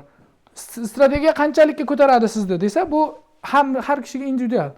Har kishiga individual. Masalan, xuddiki organizmga o'xshaydi. Bu test ishlash strategiyasi kimga qanchalik yordam berishi organizmga o'xshaydi. Masalan, kimgadir ertalabda sut ichish yoqsa, kimgadir shu yoqmaydi. Bu organizm. Sen ham odamsan-ku. Nimaga yoqmaydi deya olmaymiz-ku. Organizm hammada har xil. Shuning uchun ham testlash strategiyasi hammada har xil yordam beradi. Masalan, menga 70% yordam bergan. Hozirgi paytda men 100% aytaman, eshitish qismini pashta eshitmasdan yechaman. Lekin eshitish qismi degani ham oxirgisi 75 chiqdi. Bu endi masalan strategiyaga yopishib olgan, strategiya seni olib chiqib ketadi degani emas. To'g'ri eshitaman qisman, lekin o'sha keyin ko'proq eshitishda va o'qishda e'tibor beradigan, vaqt cho'zib qo'yadigan narsalar oldindan tahlil qilib olmaysizlar. Testni oldindan tahlil qilib olmaysizlar. Ana yoqda kirib ana opa an-nizomi va taqdiril darajatil ma'rifati litqaniha deb turganda o'tiriladi. "Va, hozir men test yechaman ekan, mana" deb. O'tirmasdan vaqtni to'g'ri taqsim qilib, o'sha hisoblab ko'rsam 49 sekund gapirar ekan. 49 sekundda siz birinchi, ikkinchi partni shuni tahlil qilib olasiz. Sizdan oldindan nima so'rashini bilsangiz, unga javob topishingiz oson bo'ladi. Masalan, bir hikoyacha bo'lyapti. Obid ertalab soat 9 da Baliqo'ga bordi. Baliqo'ga ketib turib, yo'lda qarmog'ini unutganligini esiga tushirdi, orqasiga qaytmoqchi bo'ldi. Lekin uni do'sti kelayotganini bildi-da, kelishda qarmog'ini olib keldi degan gap. Ana endi matndan savol tushyapti. Obid nima sababdan orqaga qaytmaslikka qaror qildi desa, siz unga e'tibor bermagansiz-ku, ertalab soat 9 da chiqqaniga e'tibor bergansiz. Unutganiga e'tibor bergansiz. Keyin do'stiga telefon qilgan haqida e'tibor bergansiz, lekin savollardan tushmayapti-ku. Eshitish qismida nimaga o'sha ovozlari past bo'lgan joydan yoki e'tiborsiz, detalsiz bo'lgan joylardan test tuziladi desa, sizda eshitish mahoratingiz ochib beradigan narsa mana shu kichkina detallar hisoblanadi. Siz oldindan o'sha savolni tahlil qilib olsangiz, tahlil qilib olganingizdan keyin sizdan nima so'rashi, o'sha so'raydigan narsagagina e'tiboringizni berib turasiz. Masalan, yo'lda ketayotganda bir nimaga, misol uchun chuqurga qoqindi dedi. Bu juda ham hali qoqinganligi bir haliga oddiy narsa bo'lishi mumkin-da, lekin o'sha chuqur degan narsani siz miyada ushlab tursangiz, o'shani kelishini poylab turasiz, qachon eshitishini. Hozir keladi, kelishi bilan belgilaysiz. Oldindan tahlil qilib olishingiz kerak. Bu birinchi qadam. Tushunarli? Keyin yozuvda ko'pchilikda ko'rdim. Aytishar ekan, maslahat berishar ekan, inshoni birinchi yoz, inshoga ko'proq ball beradi. Inshoni birinchi yoz, keyin xatga o't deyishar ekan. Asli teskari bo'ladi. Birinchi xatni yozib olish kerak bo'ladi. Chunki xat juda ham qisqa bo'lgani uchun tezroq tugatasizda, inshoni keyin bemalolroq yozasiz. Agar insho yozishni boshlasangiz, bemalol bo'lib qolasizda. Ko'proq yozishim kerak bilan ish bitadi. Insho yozyap turganlaringda ko'pchilikda keyin aytishda endi men buni o'zimga ham tegishli bo'lgan, hammaga ham tegishli. Fikrlashi ham juda abdalada. Ko'pchilikda masalan qanaqa yuzaki fikrlab ketadi. Boshqa kitoblar o'qimaganning hisobiga uni qay darajaligi bilinadi-da. Darajamdek ko'radi, juda oddiy yondashyapti masalaga. Yoki shaxsiy fikr beryapti. Masalan, ba'zi insonlar bunaqa deydi, ba'zilar bunaqa deydi. Shaxsiy fikr berayotganda, menimcha bunaqa deb qo'yyapti. U menimchalar tiqilyotibdi yerda. Hammani shaxsiy fikri bor. Masalan, mana bu rangi qanaqa? Kimdir oq deyapti-da, mana unisini ko'rib. Hammani shaxsiy fikri o'ziga bog'liq, lekin kimdir shaxsiy fikri dalil bilan dalillangan. Masalan, aytayaptiki, ba'zi insonlar aytayaptiki, iqtisodiyot rivojlanishi bu tabiatga zarar degani emas. Ba'zilar aytayaptiki, yo'q, iqtisodiyotni rivojlantirmasa tabiat zarar bo'lib ketyapti. Undan ko'ra iqtisodsiz yashagan yaxshi. Baribir kunimiz o'tyapti-ku deyapti. Shaxsiy fikrim iqtisodiy rivojlangani yaxshi emas. Masalan, iqtisodiyotning rivojlanishi bu kambag'allikni tugatish bo'lib, tabiatga har doim ham zarar degani emas. Kamaqola palonchi aytganidek deb turib kim bilandir deb qaydlab qo'ysangiz yoki kimgadir suyantirib qo'ysangiz dalil bilan. Mana shu narsa darajani yuqoriligi. Keyin grammatikada u aytibdi-ku mana stilistika. Mana shu narsadan foydalanish sizni shularni ham o'qiganingizni bildiradi-da, buni darajasi yuqoriroq ekan degan zonni, ya'ni gumonni unga olib kelishiga sabab bo'ladi. Kitobdan kelyapti turgan siz o'ylamang. Men Baynedekdan yotlab yozib chiqsam, u qayerdan bilib o'tiribdi? Men mana undan yotlab yozsam, u qayerdan bilib o'tiribdi? Qayerdan yozganingizgacha biladi. Qaysi shuni ko'radi-da, Miftahdan-ku deydi yoki boshqa-ku deydi. Past darajadagi kitoblardan yotlab yozilgan narsa hozirgi paytda yangi anaqa chiqibdi, ko'chirilgan degan anaqa qo'yilyapti ekan, tashxis qo'yilyapti ekan. Yotlab haligi inshonni kirish qismini, chiqish qismini yotlab olishadi-yu, yoki umumiy bir kitoblardan shuni gapni yotlab turib ko'chirib qo'yishadi. O'sha narsaga ko'chirildi degan ya'ni tashxis bilan pasaytirib yuborishyapti. Mana hammada inshosi 60 dan oshmaydi maksimum. Zo'r yozdim degan ham 60 dan oshmaydi, manaman deganiga ham 60 dan oshmaydi. Yoki gapirish qismi. Gapirish qismida ham shulardan foydalanmaydi. Grammatik juda ko'p xato qilib yuboradi. Esingizda bo'lsin, gapirish qismida shu topshirgani kiradigan bo'lsangiz, u sizga savolga javob berishingiz bilan bir tiyinlik qizig'i yo'q. U sizni gapirish mahoratingizga qo'yadi. Qanaqa gapiryapsiz? Xato qilmayapsizmi? Jumlalarni to'g'ri tuzyapsizmi? Mana bu balog'atdan, stilistikalardan foydalanyapsizmi, yo'qmi? Shularga ko'proq e'tibor beradi. Shukron lak. Shukron jazilan. Ana mudayyinun lak masalan. Men sendan qarzdorman deyishlik. Xursand bo'ldim. Ana masrurun jiddan. Ana masrurun bi ru'yatik. Misol uchun. La aqdiru an amsaka nafsi ba'da an arak masalan. Seni ko'rgandan keyin o'zim ushalmay qoldim. Degan gaplarda masalan mana shunaqalardan foydalansangiz, u sizni yuqori, masalan bu gaplarni gapirish uchun yuqori saviyadagi kitoblarni o'qigan bo'lishingiz kerak. Mana shu kitoblarni o'qiyotganingizni bu yoqda izhor qilishingiz sizning darajangiz yuqoriligini va sizni shu darajaga loyiq ekaningizni bildiradi. Xo'p, qisqacha men shu yerda tugataman. Endi at-tanal arabiyya masalasiga keladigan bo'lsak, at-tanal arabiyya seferdan tubdan farq qiladi. Seferda siz sun'iy tayyorgarlik ko'ra olasiz. Buni tan olib aytaman. Sun'iy tayyorgarlik ko'rish mumkin. Masalan, o'zi aslida B2 ga vashe loyiq bo'lmasangiz ham B2 olish mumkin masalan. B2 olganlar bor mana ichimizda. Loyiqman deb o'ylaysizmi B2 ga? Loyiqman deb o'ylaysizmi? O'zlari ham ishonmaydi. B2 ga yo'q deydi. Chunki o'zlar shu ham baxt, lekin ba'zilar bor. B2 olgandan keyin Kleopatraman deb o'ylaydimi o'zini yo qirolman deb o'ylaydimi? B2 olgandan keyin bo'ldi deydi. Assalomu alaykum, siz bunday qilyapsiz. Ser janob deb murojaat qiling deyshadi. Shunaqalar bor masalan. Bo'ldi, to'xta, o'zi halokat shu o'zi asli. Hali B2 kim bor? Arab tilidan ustoz ekansa darajasi necha ekan? deydi. U B2 ekansa B2 mikan? Manada haligi shunaqa ustozlarimiz bor mana bizda. Yuragini sug'urib oladi seferi muatan, lekin sertifikat topshirmaydi. Nimaga desam, qarang, javoblarini qarang nima degani. 2 soat vaqtim ketar ekan shunga deyapti. Kirib topshirib chiqqan 2 soat vaqtini qizg'anyapti shunga. Bilamiz ular darajasi qanaqaligini.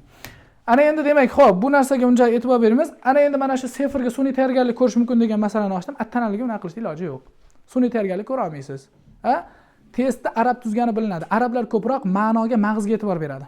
Masalan, o'zimizning sefer imtihonlarida mavzuning degan gapni ishlatdimi? Mana shuni sinonimni ishlatadi yo o'zini ishlatadi, topasiz. At-tanal arabiyyada eshitish qismida oxiridagi nima bor-ku, masalan, mazmuni. Matn nima demoqchi deydi. Bu nima degani? Matnni to'laqonli tushunishingiz kerak degani. Keyin bizda seferda qog'ozlar beradi, oldindan savollar tahlil qilsangiz, tanalda unaqa emas. Oldin yaxshilab eshittirib oladi 2 marta, undan keyin savollar kelib chiqishni boshlaydi keyin. Siz qayerda qachon eshitishni bilmaysiz. Demak, biz umumiy tarzda eshitishimizni rivojlantirishimiz kerak ekan. Buni inshaalloh kurslarimizda alohida ma'lumot beramiz. Ko'p to'xtalmoqchi emasman.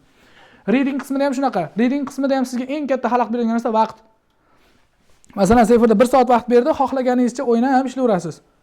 Osonlarni birinchi ishlab, keyin qiyinlarni farqi yo'q. Lekin unda o'qishingizga bitta 1 minut vaqt beradi, misol uchun kichkina matnga. Ana undan keyin sirazi savollar beradi-da, har bitta savolga javob berishingiz uchun 1 minutdan vaqt beradi. U ko'zingiz anglamay qoladi. Matnni o'qishga, savolga vaqt berganda uni polni tushunib olishingiz kerak bo'ladi. So'z boyligi, lug'at boyligi, matn ko'rganligingiz va tasavvur ham keng bo'lishi kerak. Nimaga? Chunki readingdagi savollar konkret matndan chiqqan savollar bo'lmaydi. Masalan, bitta savolga ana qilaman. Masalan, tulki bilan nima quyon haqida qissa tashlagan. Birinchisi kichkinagina masalchalar tashlaydida. O'shani o'qiganingizda savolni qarang. Aytayaptiki, tulki seni ko'rganimdan xursandman deganda nimani his qildi? Nima demoqchi bu gapi bilan deyapti. Bu nima demoqchiligi haqida matnda yo'q. Xursandligi, ishtahasi ochilganligi, bu narsalarga degan variantlar beryapti. Demak, siz matnga ichiga kirishingiz ham kerak ekan. Qarang. Tanalda shunisi ham bor. Lekin qiyin emas. Bu degani qiyin degan jihati yo'q. Grammatika qismiga insof qilishgan. Grammatika qismiga insof qilishgan, chunki ajam bo'lganligimiz uchun ham bu narsaga sal insof qilib, yengil, unaqangi og'ir narsa yo'q. Balog'atdan deyarli tashlamaydi hozir. Oldin tashlar edi, hozir balog'atdan umuman aralashtirib qo'yadi. Shu sarf tushadi, nahv tushadi, keyin xatolarini top. Shu sarf nahvda o'qisangiz ishingiz bitadi. Grammatika qismi qiyin emas. Yozuv qismi, yodlangan namatiya deydi. Namatiya degani namunaviy. Yodlangan narsangizni bitada bilinadi-da, past ball qo'yadi. Chunki men o'zim 8 marta tanal imtihoniga kirganman. O'sha 8ovidan 6tasida yodlab kirib yozardim. Kirish qismi, chiqish qismi. U paytda endi rosa mashhur bo'lgan narsa. Kirish qismi, chiqish qismi hamma qilardim, B2dan o'tmasdi. Keyin oxirgi marta kirganda, misol uchun shunchaki yozdim. O'zim erkin qo'yib, shunchaki sarf nahv qoidalariga e'tibor bergan holda abzazlarni tashlab chiroyli qilib yozdim. S2 qo'yib berdim masalan. Ichida S2 qo'yishning sababi bular hammasi nisbiy bo'lishiga qaramasdan o'xshatishlardan foydalanishingiz kerak ekan. Mana narsa bizga rosa kerak ekan. Nimaga? O'xshatishlarda shunday foydalanishingiz kerak ekanki, sizni darajangiz yuqoriligi va shu ko'p kitob o'qiganingizni bildirishga. Masalan, Fahmul Maqroda mana anaqa bor-ku. Saodatni og'zimiz aytaveradi, lekin haqiqati qorong'iligicha qoladi degan gaplar. Mana shunaqangi kirish epigraflardan foydalangan holda yozish kerak ekan. Gapirish qismida ham xuddi shunaqa.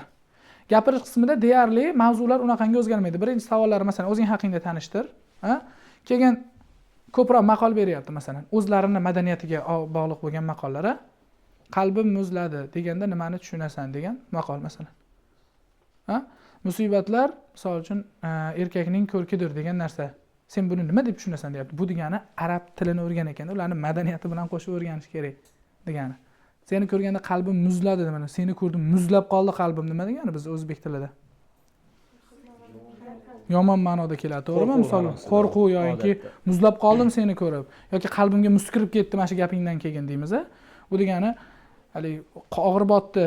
Arablarda unaqa emas ekan, masalan, xursandchilik ekan. Arab diyorlari issiq bo'lganligi uchun u muzlarga yoqimli narsa tanar ekan. Ko'rdingizmi? Mana shunaqangi madaniyat bilan qo'shib o'rganish kerak ekan. Tana arabiyaga bo'lgan imtihonga bunaqa ko'p vaqt ketmaydi. Agar siz sefir imtihonlarini o'tib, o'sha bir darajaga yoki umuman sefir topshirmagan taqdiringizda ham o'zingizni rivojlantirib, bir mo'k topshirib ko'rasiz bunga ham. O'shanga qarab keyin qaysi kamchilik bo'lsa, shunga qarab ishlatilgan. Tushunarliga, tanal arabiy imtihoniga tayyorgarlik ko'ruvchilar uchun ham inshaalloh kurslarimizni tashkil qilamiz. Ana endi savol-javob qismiga o'tdik. Savol bersanglar, shu masala bo'yicha savollarga javob beramiz. Keyin umumiy savollarni bu yoqda keyin beraveradi. Marhamat. Shu ikki xil taxmin bo'ladi jim bo'lsa. Yo 100% tushunarli, yo 100% tushunarsiz. hech narsa. Menimcha tushunarsiz bo'lsa kerak. Ha, tamam. Savol beringlar.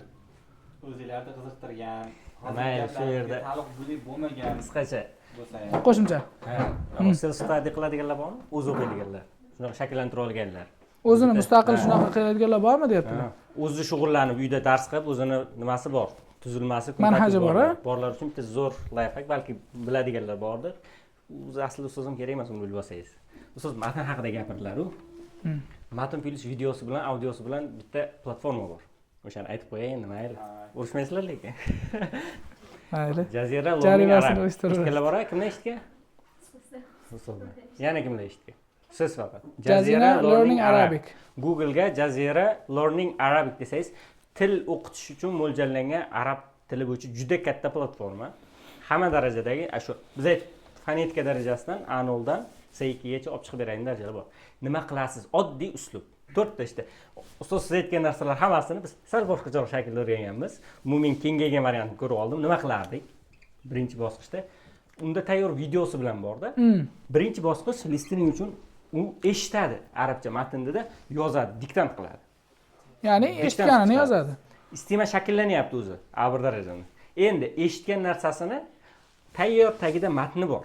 O'sha videoni matni tayyor tekshirib oladi o'zi. U ustoz kerak emas uning uchun. Eshitib o'zingiz tekshirib olishingiz uchun. Endi eshitgandan keyin ikkinchi jarayon tarjima qilib chiqadi. U reading bo'lyapti.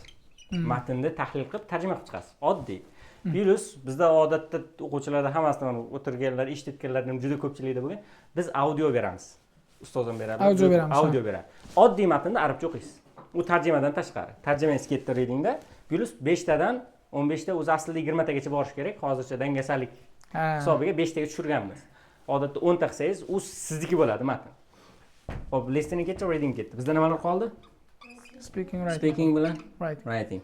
Ustoz aytgan narsa speakingga xuddi shu narsani, hop readingda tilingiz 5 marta audio o'qigandan keyin kelishib qoldi, o'zi biyada qoladi. Aynan shuni gapirib berasiz bir marta kamida. Mazmunini, ya'ni o'zini to'liq yodlamaysiz. Aynan. Yodlash kerak emas, vaqt sarflanadi. Aynan gapirib berasiz va oxirida writingda shu mavzuda o'zingizni fikringizni yozib berasiz. Bo'ldi.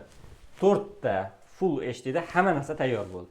Bitta qiladigan ish, siz ustozga kelib shu readingni tekshirtirib olishingiz kerak. Bitta tekshirtirib olsangiz bo'ldi, boshqa narsa yo'q. Shu ishni har kuni 1,5 soat vaqtlab 2 soatdan kuniga 3 soat ketishi mumkin boshlanishda. Shu ishni bir hafta qiling, keyin kelib o'zingiz bo'ladi keyin, mana uni ham. keyin kelib o'zingiz nima deydi, boshqa joyga fokusingizni qaratmaysiz. Bir hafta ketma-ket mana shunaqa qilib ko'ring, bo'ldi, o'zingizda o'sishni sezasiz. Hech kim aytish shart emas uni. O'zingiz his qilasiz, o'zingiz gapirishni boshlaysiz. Keyin speakingni kimga gapirib beraman desa, o'zingizga gapirib berasiz. Hamma telefon bor, Telegram bor, audioda yozib olasizda o'zingizga. Bizga odatda talabalardan talab qilamiz tashlashini. Ustozga biz eshitib, tahlil qilishga harakat qilamiz bu qadar. Yo'q, biz eshita olmay qolgan taqdirimizda ham o'zi gapirgandan keyin o'zi his qiladi.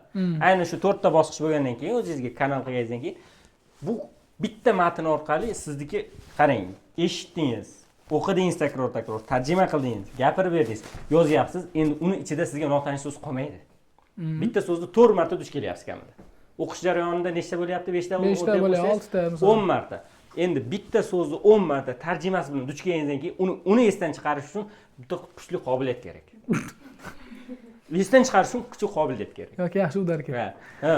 Va buni oddiy formula kalit. Buni davom ettirsangiz bo'ldi, boshqa hech narsa shart emas. Ya'ni juda katta narsa. Ya'ni mana bu sifir tanal qismlarda sizda anaqa bo'lmaydi. Keyin yana bitta endi mayli endi aytib ko'ramiz. Ko'proq Al Jazeerada olinadi tanalda o'sha eshitish qismlari yoki aynan shu Al Jazeerada. Va zo'r tomoni bu matn yasalmagan sun'iy emas. Ha, sun'iy emas-da. Sun'iy emas. Misol uchun tilda yasaladi-yu. Misol uchun bizga matnlar tayyorlanadi. Yo'q, u tayyor tildan olingan. Siz keyin 200% tushunsangiz bo'ladi. Bu sizni seferga tayyorlamaydi, tanalga tayyorlamaydi, lekin bu umumiy arab tilingizni tayyorlaydi. Umumiy arab tili. Bitta strategiya o'rgansak keyin. Bo'ldi, umumiy arab tili. Va bizning tajribada bo'lganda ustoz arab tili zo'r, B2 darajaga kelgan, seferga kirmagan. Ha. Bir oyda u kirib chiqib sefer chiqyapti. Sefer uchun bir oy yetar ekan, demak. Bizda shu tajribada bo'lgan aytdik. Mana bu narsa bo'lsa agar. Sizda tayyor narsa bo'lsa, sefer uchun tayyorlash juda ko'p vaqt olmaydi. Odatda men aytaman-da, 3 kunda tayyorlasangiz bo'ladi seferga. Agar arab tilingiz bo'lsa deb. Arab tili bo'lsa. Faqat strukturalar, testni ishlash bo'yicha ustoz aytdilar, aynan shuni o'rganish uchun juda ko'p vaqt sarflamaydi. Faqat biz maqsad qilamiz doim shuning uchun arab tilini umumiy o'stirishga. Ingliz tilini o'qiydiganlar bormi onamizda? General English deydim. Aynan shuni o'stirish birinchi maqsad qilinadi, keyin ular IELTSga tayyorlaydi. Xuddi shu sistema. Yana bir narsa qo'shimcha qilib qo'ymoqchi edim. Keyin ko'pchilik hozir ko'payib ketdi, kanallarda ham, nimalarda ham. Shu seferga 2 kun, 3 kun qolganda yoki 1 kun qolganda insonlarning hissiyot bo'ladi. Misol kiryapti, qali nima deydi, nima qilayotgan odam, hali cho'kayotgan odam cho'pga ham osiladi-yu, masalan. Va shunga o'xshagan o'sha insonlarning hissiyotidan foydalanib, ba'zilar 1 kunlik aynaqangi kurslar tashkil qilishyapti. Masalan, aytaylik, bizning kursga kiring, shunda siz seferdan S1 olib chiqasiz. Bir narsa qiling, bizni kursda olsangiz, siz adashmagan bo'lasiz. 1 kunda sizni nima qilib qo'yamiz degan gaplar bilan mubolag'a qilib, men har bittasiga kiraman shularni. Qani nima bor? Maynavoslikdan boshqa narsa emas. Maynavoslikdan boshqa narsa emas. G'alati gaplar kirar ekan, hayajonda boshqa nafas ol, qo'lini bir-biriga olsa, chizayni yopishtir, ko'zingni g'ilay qil degan gaplar. Kim odamlar haliginga xayrixohlik beryapti. Ha, yoqyapti. Bu narsalar deb. U narsa insonni bir kunda o'zgartirmaydi. Qarang, men sizga nimaga men o'quvchilarga 1 oy oldin strategiya o'rgatishni boshlayman. 1 oy oldin. Masalan, ichimizda ayollarimiz mana ko'proq nima, misol pishiriq qiladiganlar bor, qilib turamiz-da, 1 oy umuman qilmang, nima bo'ladi? Ha, mana misol uchun mayli sizga umuman qilib ko'rmadingiz, mana o'rgandingiz, kursga bordingiz, bir narsani, misol pishiriq qilishni o'rgandingiz, keyin bitada o'xshaydimi shu narsa? O'xshamaydi. Mana shu narsaga tushunishmayapti odamlar. Ko'zinglar ochinglar, ey musulmonlar, prostachi Bir kunda siz u strategiyani bunday o'rganib etiga tashlatib qo'llab chiqa olmaysiz. Bo'lmasam sport ham, boshqa narsa ham, mana u ham qolmasdi agar bittada o'rganib ketaversa. Bittada o'rganib ketaversa. Eng oddiy narsani ham amaliyot qilib ko'rib, bir misol uchun, ha, mana bu qismiga e'tibor bermabman, mana bu qismiga e'tibor bermabman deb turib, o'ziga kelmasangiz foydasi yo'q. Bir kunlik mamlaqangi narxlari ham dahshat. Bir ovqat puliga. Ha? Nima bir narsalar. Ustoz, uni ham bitta joyini aytaman-da. Haqiqatda chunki bilishda daraja bor-da, bilim, ko'nikma, malaka degan narsa bor. Ustozning metodika bo'yicha juda kuchlilarda. Undan so'ng Yorqinjon ustoz tushuntirib berganlarda o'sha narsani bilim, ko'nikma, malaka. Bilim, ko'nikma, malaka deyiladi. Bilimni berib qo'ya oladi hamma. Sizga ma'lumot berib qo'ya oladi, umuman emas. Hozir ma'lumot topish umuman muammo emas. ChatGPT davrida, Google bor davrida, YouTube bor davrida bilish haqiqatda bildirib qo'yadi o'sha narsani. Faqat sizda ko'nikma hosil bo'lishi kerak. Ko'nikma qayerda hosil bo'ladi? Ustoz aytgandek, bir oy, bir yil takrorlash, ishlash. Siz bilasiz, lekin qila olmaysiz. Aytiladi doim. Shuni aytayman-da. Bilasiz, qila olmaysiz. Va ko'nikma hosil bo'lish uchun ko'plab mashq qiladi. Shuning uchun ham seminar darslar bor, ma'ruza darslar bor. Ma'ruzada bitta bilim berilsa, seminarda o'sha chuqur tahlil qilinadi. Arab tilida ham, biz ham grammatikani juda tez o'rgatsa bo'ladi. Faqat uni qo'llay ololmaysiz. Bilasiz, esingizdan chiqib ketadi. Shunchaki she'r yodlaganda yoki so'z yodlaganda ham aslida shunaqa bo'ladi-ku. Bilasiz, lekin qo'llay olmaysiz. Sababi sizda nima yo'q? Ko'nikma. Ko'nikma bo'lish uchun gap tuzishingiz kerak. Ko'nikma bo'lishingiz aytganda, ustoz aytganda nima qilish kerak? Yechib ko'rish kerak uni. Qilib ko'rasiz. Endi yechib ko'rishdan keyin ana siz haqiqatda erishdim deysiz uchun malaka hosil bo'lish kerak. Malaka aynan shu ko'nikmalarda siz 100% o'rganib olsangiz, malaka shakllanadi. Keyin u malaka bo'ladi. U ana osmondan tushadigan narsa emas-da.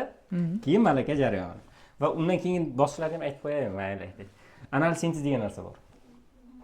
Analiz sintezlari bu endi haqiqiy 5lik daraja. 1 2 3 4 5 baho jihatdan. Analiz qilish, nimaga bunday qildim? Men qo'llayapman. Endi o'zingiz shu qoidaning mazmunini tushunib yetsangiz, nega bu marfu bo'lyapti? Aslida mansub qilsak bo'ladimi? O'sha narsalar. Va sintez degani oxirida o'zingiz hukm chiqara olsangiz, qoida yasasangiz. Qoidani o'zingiz uchun qulay qo'ysangiz. Ya'ni biz bitta so'zga olib keling dedik-ku. Aynan shu joyga kelib qolsangiz agar, endi siz bemalol bahongiz 5 ishlayverasiz. Shunda, masalan, o'sha bitta namunaviy narsa ko'rgan grammatika masalasida hamda, misol uchun qalamul muallim desa bilmayapti. Kitob o'tolib esa mana izofa ko'ryapti. Qalam muallim izofa emasmi? Bor, mana shu bor, mana u yo'q-da. Ko'nikma. O'shaning uchun ko'p aytamiz. O'zingizda ham yo'q. Asli ko'pchilik o'sha bizda shu yo'q. Bir kunlik u narsalar o'zgartirmaydi. Pulingizni bekorga sarflar. Ko'pchilik afsuslanganlar ham bo'ldi. Men o'quvchilarim o'zimga tashlaydi, ustoz, mana shu nimada reklama endi dahshatda ko'rsangiz, agar kirsang sifir seniki deydi. Hali bolani o'rgatgandan keyin deydi, hali hayajonlanib ketadi. Keyin nima o'rganding desa, ya bilmadim, lekin zo'r narsa bo'ldi deydi. Dars zo'r bo'ldi. Nima o'rganding? Birorta ilm bo'ldimi desa, deydi. Nima o'rganding desa, ya bilmadim, lekin zo'r bo'ldi deydi. Bu mana shunaqangi odam, voiz odamlar gapni aylantirib chiqib ketadi-da. Bu qani agar bir kunda shunaqa bo'lsa, biz nima qilib o'tiribmiz deydimizda. Misol uchun bir kunda bo'ladigan bo'lsa, hammasi mana shu bir kunga bog'liq bo'lsa, biz nima qilib o'tiribmiz degan. Masalan, o'shaning uchun bunaqangi narsalarga, hali afsona, haqiqat, buna bir sehrli bir anaqa yo'q, uslub yo'q, bunday qilib topib oladigan yoki boshqa narsa yo'q. Endi sal achinarli bo'lsa ham gapiraman, ko'zinglar ochinglar deyapman-da. 375 ta odam haliginga olqishlab yozyapti-da. Yoqyapti, zo'r. Savolni qarang. Xamir qachon ko'paydi desa, buni qilsa, mana buni qilsa, nima aloqasi bor bu yerda? Buni qarang, mana bunaqa deyapti. Agar soat 5 da turmasangiz, demak uxlab qolibsiz desa, to'g'ri deyapti. Men ketib qolibman deb o'ylabman deysizda keyin. Mana shunga o'xshagan gaplar. Xo'p, azizlar, biz tugatamiz shu yerda. Darslarimiz savol-javob qismiga o'tdi. Bizning boradigan yana podkastlarimiz bor edi. O'shanga savolinglar bo'lsa bersanglar, birgalikda jamoamiz bilan javob beramiz. Marhamat. Yozma bo'lsa ham farqi yo'q agar. Yozma bersangiz biz bilmay qolamiz kimligingizni. Tafaddal. Qiziqtirgan qanaqa savollaring bo'lsa bemalol aytinglar. Writingga fikrlash bor-ku. Faqatgina o'zingizni fikringiz bilan cheklanmasdan, haligi faktlardan ham qo'llasangiz keyin yuqori ball beradi-yu. Shu faktlar yoki qo'shimcha ma'lumotlar uchun qanaqa kitoblar yoki manbadan foydalanasiz? Ustozim bir boshdan beri o'yla. Xo'p, bizga endi ustozlarimiz aytib o'tishdi. Eng ko'p qo'llaganimiz bizni Learning Jazira sayti bo'lgan. Learning Jazira sayti haqida ustoz aytdi. Bizga katta manba hisoblanadi. O'qitishda juda ko'p o'rganamiz. Mana o'rgatamiz ham boshqalarda. U haligacha o'zimiz ham o'rganib turamiz. Mana shu saytni men birinchi o'rinda maslahat beraman. Keyin ko'proq u farqi yo'q. Qaysi tilda bo'lishidan qat'iy nazar maqolalar o'qish. Artikel deydi ingliz tilida, to'g'rimi? Shularni ko'proq o'qish kerak. Arab tilida bo'lsin, ingliz tilida bo'lsin, o'zbek tilida bo'lsin, lekin hali olib qochmagan ilmiy maqolalar bor-ku. Ingliz tilida ko'proq chiqadi. Ha, shunaqa. Shuni ko'proq o'qish kerak. Shulardan bemalol olib siz o'zingizni inshoingizga qo'shsangiz, uni ham qanaqa bo'ladi? U inshoingizda qaysidir bitta joydan ko'chirib olmagan emas, o'zingiz aytayotganingiz uchun o'zingizni tilingizdan chiqadi u. U yana ham chiroyliroq bo'ladi. Hozir aytib o'tishdi. Oldin Seferda azizlar yangi chiqqan paytida, rosa Sefer mashhur bo'lgan paytda qolip bilan hamma yo'q deb eplasa bo'lardi. Hozir qolip umuman mana alif o'qiydiganlar ham qolip bilan yozib chiqsangiz 6.5 dan yo'q o'tmaysiz. To'g'rimi? Qolip bilan yozsangiz 6.5 dan yo'q o'tmaysiz. Lekin qolipsiz haligi zo'r narsalarni yozib tashamang, lekin oddiy so'zlar bilan o'zingiz fikringizni yozing-da. O'sha 7.5-8 bo'lyapti. Sefer arab tili ham xuddi shunaqa. Eng muhim narsa hozir sizni haqiqiy bilish darajangiz qaysi, shuni ko'rsatib berishingiz kerak. Shu, men ko'proq ma'lumotlarni haligi muallif yo'q bo'lsa, shundan oldin deb turib yozib qo'yish kerakmi yoki shart emas? Yo'q, unaqa imminda juda haligi muallifigacha berishingiz shart emas.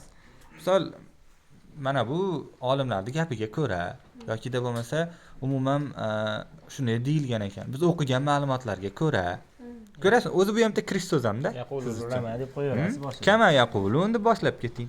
Bo'l. Bunaqa. Keyin yana ozroq o'shanga. Fikr bu arab tilining muammosi emas. Bilib qo'ying. Fikr bildirish bu tilning muammosi emas. Bu insondagi o'sha o'zbek tilida ham, qaysi tilda ham fikrlash u insondagi boshqa muammo, u psixologiyaga taalluqli. Siz fikr biror narsa haqida fikr bildirishingiz u boshqa ilm u.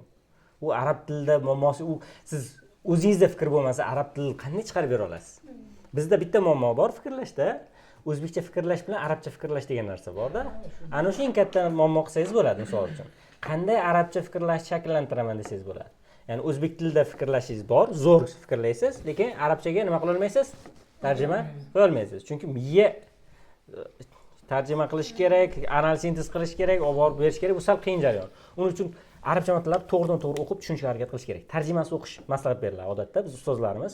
Tarjimasi o'qishni to'g'ridan-to'g'ri o'qib tahlil qilishni maslahat berishgan. Fikrni arabchalashtirish uchun. Bor fikrni faqat. Tarjima qilaman deyapman. To'g'ri tarjima qilaman. Keladi. Shunday. Shuni tarjima qilaman deydi. Bittasi aytayapti, ustoz, men deydi, mana bu gapni tarjima qila olmayapman. Qaysi gap desam, masalan, nima deydi? Ali Narxga qaramay narsa sotib olaman. Narxga qaramay narsa sotib olaman deyapti masalan. Bu o'zbek tilida bor-da bu gap. Arablarda narxga qaramay narsa sotib olaman degan narsa, misol uchun sotib olishlikni uni narxiga e'tiborsizlik qilaman deb misol uchun to'g'ridan mana o'z aytyapmiz, mana shunaqa emasdan to'g'ri mana o'zbekcha kelib turgan fikrni to'g'ridan-to'g'ri qilib bera olasiz baribir. Va ana biz aytgan tilni bezaklarini siz hech qachon tarjima qila olmaysiz unda. Agar unaqa uslubda yondashsangiz. Chunki hech qachon ana bo'zchini mokisidek so'zni tarjima qilishingiz uchun bir 8 yil yurishingiz kerak arab tilini ichida. Agar o'zbek tilida keldi. To'g'ridan-to'g'ri tarjima qiladigan bo'lsangiz, haligi ustoz aytib o'tgan misol qalbimni muzlatdi bu narsa degani o'zbek tiliga xafa qildim deb qoladi. Agar siz to'g'ridan-to'g'ri tarjima qilsangiz. Shuning uchun ham arabcha yondashuv kerak. O'sha buning uchun siz nima qilishingiz kerak? Muhit yaratishingiz kerak o'zingiz uchun. Siz arabcha muhitda yashashingiz kerak. Nima qilasiz? Xoningizni arabcha qiling. Kino ko'proq ko'ring azizlar. Arabcha kinolar ko'ringlar. Keyin ko'p arab adabiy tilidagi kitoblarni o'qinglar. Hozir bor. A2 desiz A2 ga topiladi, B1 desiz B1, B2 desiz hamma darajada arab tilining adabiy kitoblari bor. Juda zo'r oshirib beradi. Juda zo'r oshirib beradi. Sizni bu nafaqat tilingizni rivojlantirib beradi, balki ana shu tildagi fikrlashingizni ham juda zo'r qilib beradi. Xudo xolisa. Men maslahat beraman. Misol yozsanglar, kimga kerak bo'lsa, topib tashlab beramiz uni. Bor. Misol ertak kitoblari bor, badiiy kitoblari bor, hammasi bor. Vaqtlarni olib qo'yishdi. Zerikib qolishdi. Savollar bo'lsa berib olamiz. Ber. Siz ham Masalan, hozir appelga topshiradiganlar yoki masalan yaqinda sehrga yoki FPGA topshiradiganlar ko'pi listening yoki readingdan yaxshi yetishadi, lekin writing yoki speakingga kelganda pastlab qolishadi. Hozirgacha masalan speaking qilolmayotganlar yoki oddiy bir xat yoki insho yozolmayotganlar borda. O'shalarga qanaqa bir maslahat berasiz? U masalan speakingni aprelda topshirmoqchi bo'lsa, o'shandan bir yo'l yoki yordam beradigan bir yo'l ko'rsatib bera olasizmi? Agar bo'lsa. Xo'p. Demak, odatda nimaga o'zi umumiy darajada listening bilan reading zo'r chiqadi degan savolga javob. Chunki siz unda ishlab chiqaruvchi qobiliyat bo'lmaydi unda. Siz ishlab chiqarmaysiz hech narsani. Siz tayyor narsani baholab qo'yasiz. Darajangiz yetsa, o'sha daraja bo'yicha javobini berib qo'yasiz savoliga. Endi speaking bilan writingda nima qilish kerak? Listema bilan ketabida o'zingiz ishlashingiz kerak. Bizda nima bo'lgan? Doim ishni bajarganmiz listemani, o'qiganmiz. Readingimiz juda kuchli hammamizda. Chunki doim o'qish jarayonidamiz. Yozmaganmiz. So'raymiz odatda talabalarga o'zimizdan. O'zi nechta insho yozgansiz desa, endi yozib ko'rsam kerak. Kelajakda niyatim bor. Buyuk. Yo'qsa speakingda gapirib bering desam, gapirganmisiz yo bo'lmasa chatlarda qatnashasizmi, muhtingiz bormi desam, yo'q, uyalaman. Tarjima qilib bera olaman. O'shanaqa holatlar bo'ladi-da. O'sha aytgandek programmada siz yozmagan ekansiz, odatda kirguncha biz o'sha kami 40, kami 50 ta yozilgan bu yoqda inshosi turadi. A2 darajadan boshlansa, A1 darajadan boshlansiz. Chiqib keladi-da. Uning uchun yozaverishingiz kerak. Aprelda juda vaqt oz qoldimi? Ko'proq fokusni yozishga qaratasiz. Mavzu olasiz, yozasiz. Mavzu olasiz, yozaverasiz. U o'xshaydi, o'xshamaydi, u keyingi masala. Birinchi sizda o'sha ko'nikma masalasida yana. Speakingda muhit qilib oling. Bor-ku, dugonangiz, do'stingiz bor, dugonangiz bor, hammada. Arab tilini tushunadigan insonlar topasiz. Kurs nima uchun kerak desa, men aytaman, muhit yaratish uchun kerak. Ustozdan ma'lumotni olasiz, o'sha muhitni dugonalaringiz bilan qilasiz. Bizda ham repetitor jarayonida bo'lgan, dars jarayonidan ko'ra darsgacha tayyorgarlikda ertachi keladiganlar bor kursga, bilasizlarmi? Shunaqalar bormi? O'shangacha 2 marta savol javob takrorlab qo'yardik biz.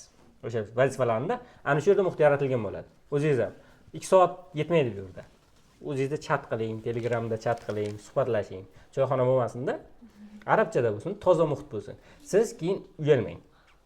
Ozgina jinnini yoqib oling. Ko'chada dugonangiz bilan qo'rqmasdan bemalol arabchada suhbatlashib ketavering yo'lda. Yuradi hamma. Yo'lga vaqt ketadi. Kursga kelguncha 2 soat vaqt ketadi, borguncha 2 soat.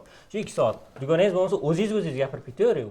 Insonlar doim gapirishadi. Shunaqa odatimiz bor. Sekin-sekin o'zingiz qilayotgan ishlaringizni o'ylaysiz u fikrda. Ochiqlab gapirib ko'ring. Bir kunlik juda oddiy yechim bor-da. Har kuni kechqurun o'tiringda. Ochib bugun nima qilgansiz arabchada gapirib bering. Speakingda nima muammo? Hamma qila oladi-yu. Sizda boshlaysiz. Har kun takrorlayverasiz. Bir kun bitta so'zni qo'shasiz, ikkinchi kun o'rgangan so'zingizni qo'shasiz. Ana shu narsa. Muhimi qilayotganingizga e'tibor bering keyin. Davomiylik bo'lsin keyin. Mana misol uchun speaking bir kunda misol 30 sekund qilyapsiz. Misol uchun, endi boshida 30 sekund qilyapsiz. Endi bunday narsada al-viqoyatu xayrun min al-ilajda demoqchimanki, qilyapsiz-da muhim. Siz shu muhim. Qilyapsizmi? Ha, shu muhim. Siz qanaqa qilishingiz, misol insho yozyapsiz, xato yozishingiz, xunuk yozishingiz muhim emas. Qilyapsizmi? Shu muhim. Mana shunga e'tibor qilish kerak. Endi bu boshlang'ich, keyin sekin-sekin isloh qilinadi. Keyingi daraja. Eng yaxshi yechim baribir amaliyotda. Amaliyot. Endi men hali misol qo'shimcha qilib qo'yishim mumkin. Siz application imini nimalar ko'proq kino ko'ring, speakingni rivojlantiradi. Ko'proq kino ko'ring. Kinodan doim yangi so'z o'rganing va shuni yozib gap tuzing unga yangi so'z yordamida. Bu orqali writingingiz nima qiladi, rivojlanadi. Shunaqa qilib, shunaqa har kuni lekin istirli bo'lsin. Gapirishingiz uchun tilingiz qimirlash kerak. Tilingizni qimirlatmasangiz gapirmaysiz. Bu nima degani? Bu degani doim amaliyot qilish kerak degani. Strukturalar bor, endi darslar davomida ular ko'rasiz. Kino ko'rishda ham o'zining uslubi bor-da. Bularni olasiz. Tom and Jerry ovoz yo'q multfilmlar ko'rib yurmayman. Arabcha deb, arabcha ohangi bor ekan. Inshaalloh bugun o'zi podkastimiz ham bor. Unda ham yana bahsga to'xtalamiz. Xudo xolasa, unga ham sizlarga taklif qilamiz inshaalloh. Yana batafsil mana shu mavzularni boshqatdan ochib beramiz. Bundan tashqari savollaring bo'lsa, hozir beringlar. Keyinchalik tug'ilib qolsa ham o'sha nimada kirsanglar, inshaalloh u yerda ham javob berib o'tamiz. So'z o'rmadikmi? Shoshayotganlarga bo'lmaymiz. Shoshayotganlar bo'lsa, savollar bo'lsa beramiz, tugatamiz bo'ldi. Kech payt o'sha iftordan keyin inshaalloh o'sha podkastimiz bo'ladi. Onlayn program hamma narsa ishlaydi. Kirib ko'rsanglar bo'ladi, xudo xohlasa. Shunga savollar yana. Savollarimiz bor edi, o'zi javobni to'liq berib qo'ydilar. Mana shu inshoda hozir aytib o'tdingiz, qaysidir harflarga e'tibor ko'proq berish kerak deb. Oddiy sin bilan sod bor-ku, adashtirmaslik kerak. Shularni keyin hamzasini qo'yiladigan joyda qo'yib, qo'ymaydigan joyda qo'ymaslik kerak. Speakingda ham xuddi shunaqa sekreti bor. Ayn, g'oyin, qof. Mana shularni chiroyli agar to'g'ri chiqarmaydigan bo'lsangiz, bu ham balizni tushirar ekan. Men miyam muzlab qoldim bu qoidani. Oldin ko'rmagandim, nizomini o'qimagandim. Nizomini yaqinda borgandim, bizga ham berishdi. O'sha ko'rganda bu nima aloqasi bor ekan dedim, lekin baribir til. Bu nimaga bularga e'tibor beriladi bilasizmi desa, chunki bu harflarni chiqarish, bu harflardagi aytilish tovushdagi shakli boshqa tillardan ko'ra farq qilar ekan. Masalan, ayn umuman yo'q. G deymiz, biz G deymiz. Aslida arab tilida unaqa G aytilmaydi. Misol uchun, Q deymiz, unaqa aytilmaydi. Mana shunaqa. Dilalarga bog'liqda u. Ha, shunga ham e'tibor berar ekan. Dilali juda ma'noni buzib yuboradi-da. Agar senni joyiga sot qo'ysangiz, juda katta ma'no o'zgarib ketadi. Shuni hisobiga ular. Mazmunni o'zgartiradi. O'shaning shularga e'tibor berishingiz masalan beradi. Nuqta virgullarga ham Tinish belgilari eng nishonni ko'taradigan va eng tushiradigan narsa. Tinish belgilariga hech kim e'tibor bermay yozar ekan. Virgul. Keyin yana bitta narsa berildi. Mana bu va qo'yib ketamiz gapda. O'shanda oldin virgul qo'yilish shart ekan. Men ham hayron qoldim. Va'dan oldin virgul qo'yilish kerak ekan. Keyin masalan misal deb ala sabilil misal yoki misal ala haza deganimdan keyin ikki nuqta qo'yishim kerak ekan. Bular o'zbek tilida ham bor o'zi asli. Va'daga keyin yana dahshatli bittasi bor. Hech qachon vaqtni satrda oxirida qoldirmang. Keyinsiga ko'chiring. Bu juda turib va deb qo'ymang. Muhammad demang. Mayli 5 qator Siz uni qo'ying, men o'quvchilarim ichida bo'g'in ko'chiradigan bor.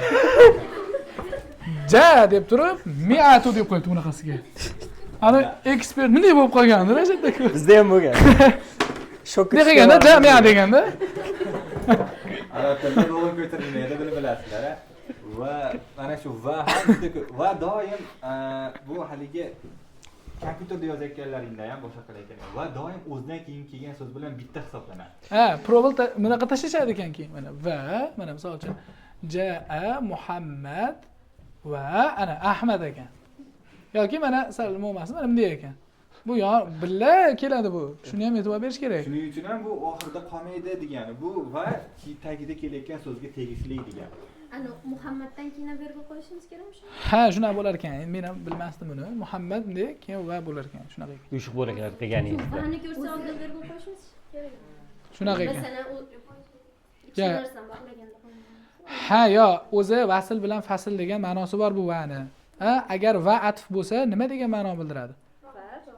Yo'q-da, va agar atf bo'lsa, mana qarang, jaa Muhammad va Ahmad degani, va agar atf bo'lsa, va'dan keyin kelyapti turgan so'zning jinsi o'zidan oldingi so'zning jinsidan emas degani. Tushundingizmi? Ya'ni Muhammad va Ahmad Muhammadning jinsidan emas, ikkovi bitta emas degan ma'no bildiradi, atf ma'nosi bo'lsa. Shuni ham to'g'ri. Va'ni o'zi 12 xil ma'nosi bor. O'shani ham to'g'ri qo'llash kerak masalan.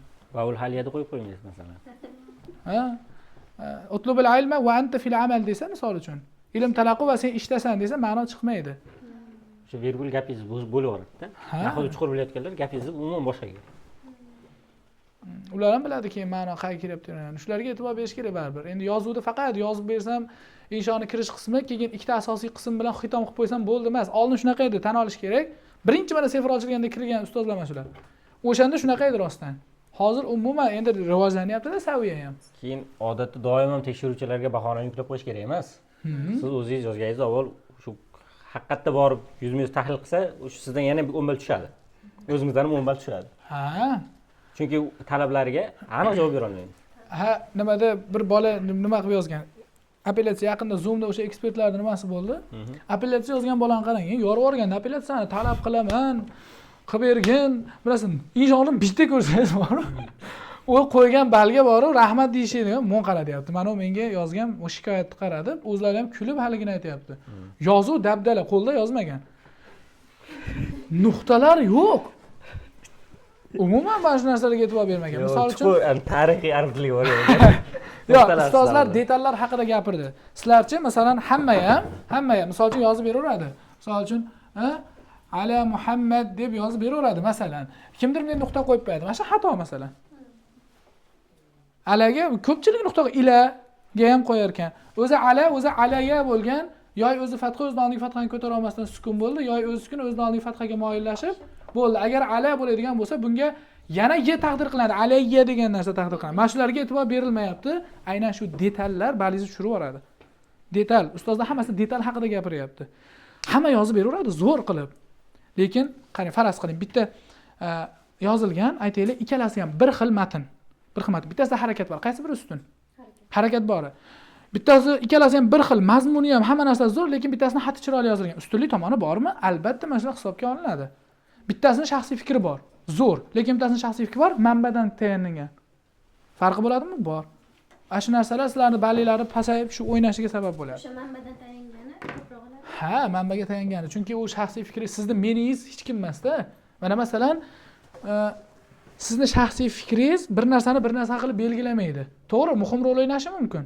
Lekin shaxsiy fikringiz o'sha narsani bir narsada belgilamaydi. Misol uchun, bolalarni ikkinchi tilni o'rganishi boshlang'ich bo'lishi kerak degan sizning fikringiz hech kimga hech qanaqa qizig'i yoki bir narsani hal qilmaydi, lekin o'shani kimdandir fikridan olsangiz, siz o'shanga tayantirgan bo'lasiz. Tushunyapsizmi? Yoki o'sha bir manbaga tayanib olgan bo'lsangiz, ular ham o'sha qayerdan olganingizni biladi. Shu masala. Demak, inshoni ko'proq uchinchi shaxsda yozish kerak. Yo'q. O'zini fikrini aytmaydi. Yo'q. Qarang. Mana shu joyda burilib ketib qolmaydi. Masalan, aytayapmanki, qarang, ikki tomondan fikrini aytayapman. Qarang, ya'taqidu ba'dun nasi, misol uchun ba'zi annal iqtisod anna tanmiyat al-iqtisod tusaidu, misol uchun litaharrujul faqira, misol uchun faqirlikdan chiqishga yordam beradi. Boshqa aytadiki, yo'q, tabiat bu. Yoki mana oxirgi anaqa savollarni nima qilaylik? Elektron bozor, onlayn bozor bilan oddiy bozor. Ba'zilar aytayaptiki, onlayn bozor bo'ldi endi u hamma joyda egalladi. Onlayn bozor zo'r desa, ba'zilar yo'q. Onlayn mana taqlidiy bozorga yetmaydi baribir. Unda ixtiyor bo'ladi. Mana unda aldanib qolasan deyapti. Siz shaxsiy fikringizni berib turganingizda, masalan aytayapsiz. Meni shaxsiy yuqoridagi ba'zilar bunday dedi, ba'zilar bunday dedi. Shaxsiy fikrim shuki, albatta onlayn bozor hozirgi paytda, misol uchun hozirgi paytda hamma jabhani egallab oldi. Ustunligi jihatidan deb turib, kama qala Steve Jobs deb turib narsasini gapiring. Yoki statistika bering. Statistika, egallab oldi. Misol uchun aytaylik, bihasbi ba'd al-ihsoiyat, ba'zi bir statistikaga ko'ra, misol uchun dunyo aholisining 60% onlayn bozorga o'tib ketdi deb qo'yishingiz, sizda qaysi tomondasiz hozir? Men qaysi tomondaman shu yerda? Onlayn bozor tomonda yoqlayapman bu gapim bilan. Yo'qmasam ayting shaxsiy fikringizga. Aytaylikki, onlayn bozorni afzalliklari offlayn bozorga yetmaydi. Xuddiki bobolarimiz aytgandek yoki kamaqola shoir aytganidek, yangi narsa chiqsa, uni iste'moliga shoshilma degan bir gap masalan. Yangi narsa chiqsa, unga muomala qilishga shoshilma. Bu kimnidir aytish shart emas, lekin sizning shaxsiy fikringizda nima bor-da? Misol uchun qarang. Dalil bor. Hammani, misol uchun kimdir hadisdan, kimdir Qur'ondan dalil beradi-ku, ularning fikri nega inobatga olinadi? Dalili bor-da. Kimdir bunday kelib turib bir narsa desa, dalilga suyanmagan bo'lsa ketadi. Shaxsiy fikringiz albatta muhim, lekin o'sha shaxsiy fikringizga suyanadigan bitta dalilingiz bo'lsa, balingiz yuqori bo'lishiga sabab bo'ladi demoqchimiz. Tushunarlimi? Uchinchi shaxsda yozmaysiz. Shunda burilib ketib qolmang. Tamam. Nima qilay? Mana shu hadiyalarimiz bor bizda, subhanalloh. Nima qilaylik mana shularga? Men bittasiga bitta yechimim bor o'zimda. Tamam. Shu insonga berish niyat qilganman. Kim ekan? Hali bilmayman. O'shada. Endi-da. O'sha qanday inson Sizlar qolganini bering, oxirida men beraman. Yo, birinchi berib qo'yaymi? Qanaqadir shartmi, bir narsa qilish kerak, quruq bo'lmasmi bu teri to'kisini? Demak, birinchisi, hop, bugun sanamiz necha bo'ldi? 9. Hop, 2025-yilda kim nechta kitob o'qidi? Kitobni o'qiydigan kishiga berish kerak-da. Yo'q, mana grammatika kitob nazarda tutilmayapti. Kitob, badiiy kitob, arabcha bo'lishi mumkin. Umumiy kitob, ana o'zini shaxsiy rivojlanish uchun yoki o'qish uchun. Sana berinchi? 5 ta kitob. Ismlarini ham aytib bera olasizmi? 3 ta kitob. 6 ta. Hop, 6 ta. Ochdilar.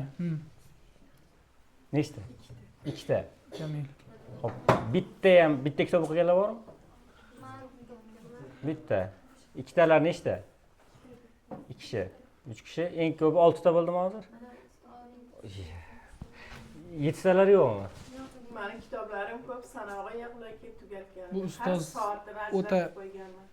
nima qattiq o'qiydilar lekin. Xuddi maktabda darsidek. Haqiqatda qattiq o'qiydilar Har lekin. birinchida daftari bor, konspekti boshqasi. Hop. Alohida. Fevraldan buyog'iga hisob kitob qilingchi, nechta taxminan?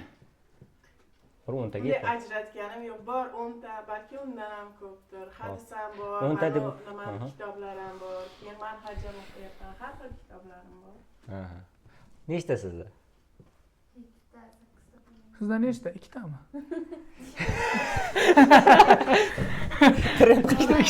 Ikkitami sizda? Ikkitami sizda, ha? Yo'q. Ikkitami? Juda. Ikkitami sizda? 7 ta ekan. Munozara vazirlik qoldi. O'sha Hop, 7 ta bor ekanlar. Hozir 10 ta Hoji bilan qattiq o'qiydilar lekin hoji onaga kitob bergandan ko'ra hadya qilgan boshqalar berganimiz yaxshi. Chunki ular kitoblar rosa ko'p. Mani kitobim juda ham. Bo'ldi. 8 ta o'qiganlar bormi? 24 dan hisoblanadi. Sizda nechta? Ikkitami? Hop, sanab bera olasizmi ismlarini? Ism bilan sanab bering, ha. Marhamat.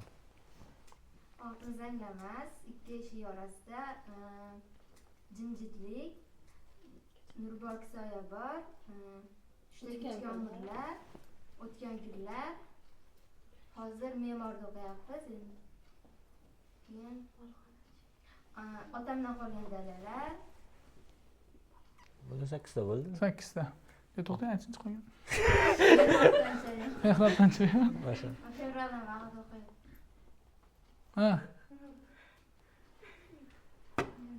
Yo bo'ladi. ular majburiy o'qiyapti bular. Boshdan oxirigacha o'qib tugatdingizmi? Bular majburiy o'qiydi, bular. Ha. Ya, ana ko'pi hozir sertifikatga tayyorlashadi. Ular ixtiyoriy majburiy o'qishadi-da. Zo'rda bu. Ha. Faqat sal faqat mazmunni tushunib ham o'qing. Hop, Yaxshi. bo'lmasa o'sha o'ta kitob. Maxsusmi? Maxsus. Mayli. Sirlik topilmaydi. Asos qo'yasiz. Duo qilish esdan chiqmas. Hech qolsiz. Ya o'zi biz o'quvchilar bir bunaqa haligi bir gniyda bir haligi birovga kitob o'tmasin, anaqa qilmasin degan. Yo'q, bor kitob ovchilar bo'la shu. Shunaqa. Qolganini bir endi bir savol javobni Mana bir men marafon bittasini- qilish kerak. Men ham hayronman endi. O'zlaringiz endi. Menga qolsa o'zim olib ketaman.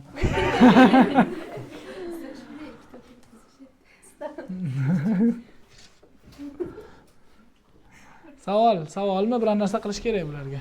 Lekin o'sha bir ham kitob ham kuymaydigan savol bo'lishi. Ustoz savol ham berish bilmayman. Yo'q, bu yerda Siz o'zingiz savol javob berasizmi? Nima savol? Nechtasizlar? Yo, savol hayronman endi nima beraman. Chunki bu yerda hammani nimasi leveli har xilda, grammatikadan ham boshqadan ham. Faol ishtirok etganlar. Faol ishtirok etganlar. Savol berganlar. Boshqa savol berdi. Yana kim berdi? O'sha yerda opamiz savol berdi. Ha, shu yangi bular menimcha mehmon bo'lsa kerak, shularga bittasini topshirsa yaxshiroq bo'lardi. Yaxshi menimcha. bo'ladi. Bismillah. Tajvidli Qur'on ekan. Mana. Salomat bo'ling. Duo qilish esdan chiqmasin, ha? Badali duo qilish. rozi bo'lsanglar bittasini mashhurga bersak, ha? Ha, mayli. Ularni ham, Ustoz o'zingiz topshiring. Faol ishtirok etdilar. O'zingiz topshiring. boshida. Bismillah. Bismillah. Endi qarsakchi bo'lsak bo'lmaydi endi. Bugungi suhbatdan juda ham xursand bo'ldik. Bir-birimizni ko'rib, va ba'zi bir manfaatlarni oldik. Agar sizlarga ozroq bo'lsa-da manfaat bergan bo'lsak, ozroq bo'lsa-da bir arab tiliga ixlosinglarni, arab tiliga ilmdagi harisinglarni sal oshirishga yordam bergan bo'lsak, biz maqsadimizga erishgan bo'lamiz. Va sizlarni bundan keyingi ilm jarayonlarida orqaga qaytmasliklarini umid qilardik. Chunki o'sha bir tolibi ilmda masalan yo'lda safarida nima qilganda aynan arab tili o'qish jarayonida mana shu nahvda sarf joriy kelganda orqaga qaytganda bo'ldi degan tugamas ekanda bu orqaga qaytib turganda yo'lda kelyapti turib dam olaman deb bir daraxtda chumoli chiqib turganini ko'rgan. Haligi chumoli chiqar ekan yiqilar ekan, chiqar ekan yiqilar ekan. Bir 50 marta bo'ldi sanabdi haligini. 51-sida chiqib ketgan ekan, keyin orqasiga qaytibdi yana. bu arab tilini eshigini ochishcha qiyinroq, lekin eshik ochilsa hamma eshikni ochasiz. Miftahun min mafatihil ulum. Qolgan ilmlarni ham ochadi. Agar sizlarga ozroq bo'lsa-da, mana shu narsaga turtki bergan bo'lsak, biz bugungi maqsadimizga erishgan bo'lamiz. Foydali topganlaringni Allohdan deb bilinglar. Kamchilik bo'lsa bizdan deb bilasizlar. Inshaalloh.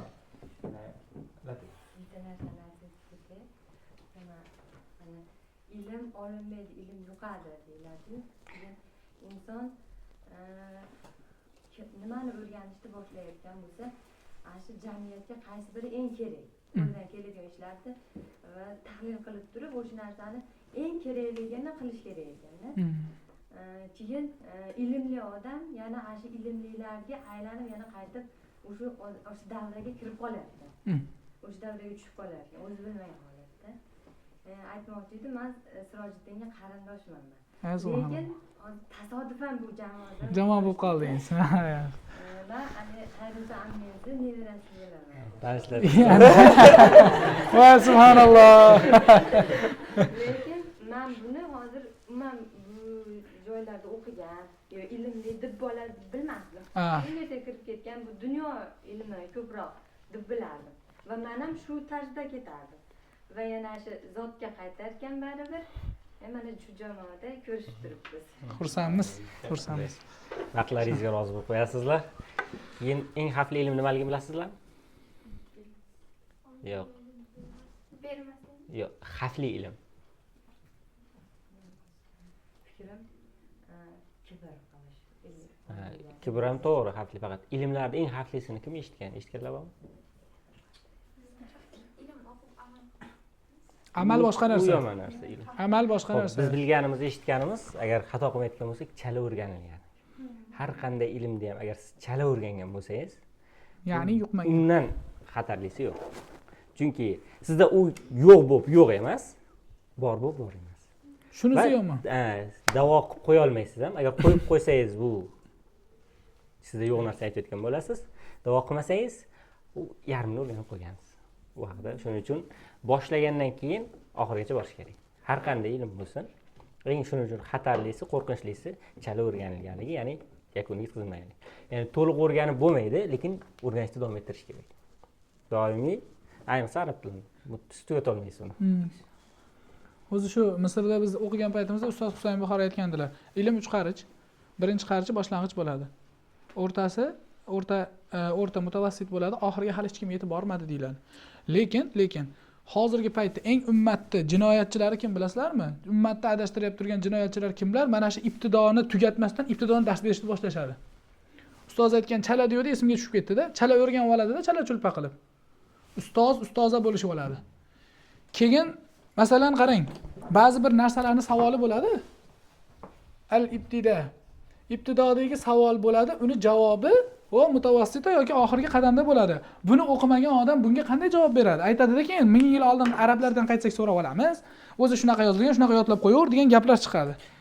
Ochiqlab bermaydi. Darsli safar o'rganmagan odam alsiz bo'ladi, mufrod deb turaveradi. deydi. Shu masala. Shunga ehtiyot bo'lasiz. O'shaning uchun oxirigacha o'rganasiz. Sizlarga ham maslahatimiz shu. Bizga ham ustozlar xuddi shunaqa degan. Biz ham shu xutvaga ergashib kelyapmiz hozirgacha. Hech qaysimiz ustozlikni da'vo qilmaymiz. Hech qaysi nuqtada.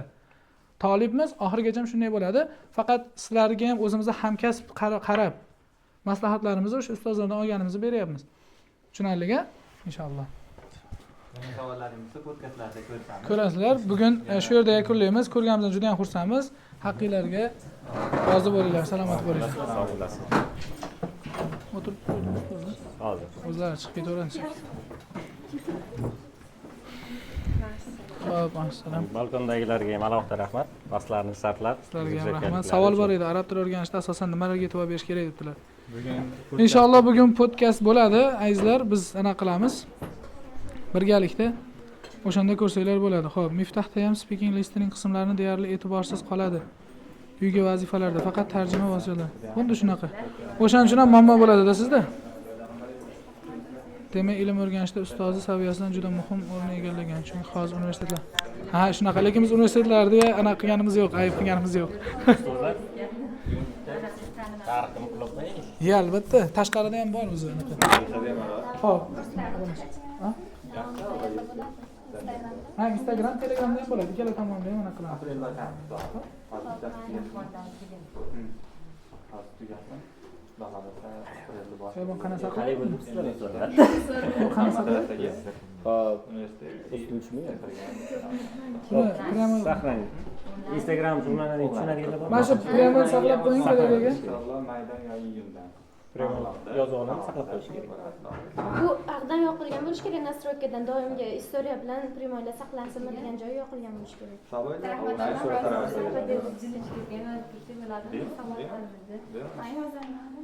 nomeri Arxiv yoqilgan bo'lsa saqlanadi. Mandan saqlab qo'yguncha Saqlaydigan joyi yo'q. Instagram o'ziga saqlab qo'yadi bulutga. Hozir mana tanishlar topib oldingiz. Salom. 95lik 637 Mana 935. Bo'ldimi? Yo'q. Menga yozib nima qilyapsiz? Men sizga yozib boraman Telegramdan. Men telefoningizga ketdim. ketmadingizmi? Yo'q, Aprelda seferchilar yo'qmi? Sizda o'sha Kimsiz?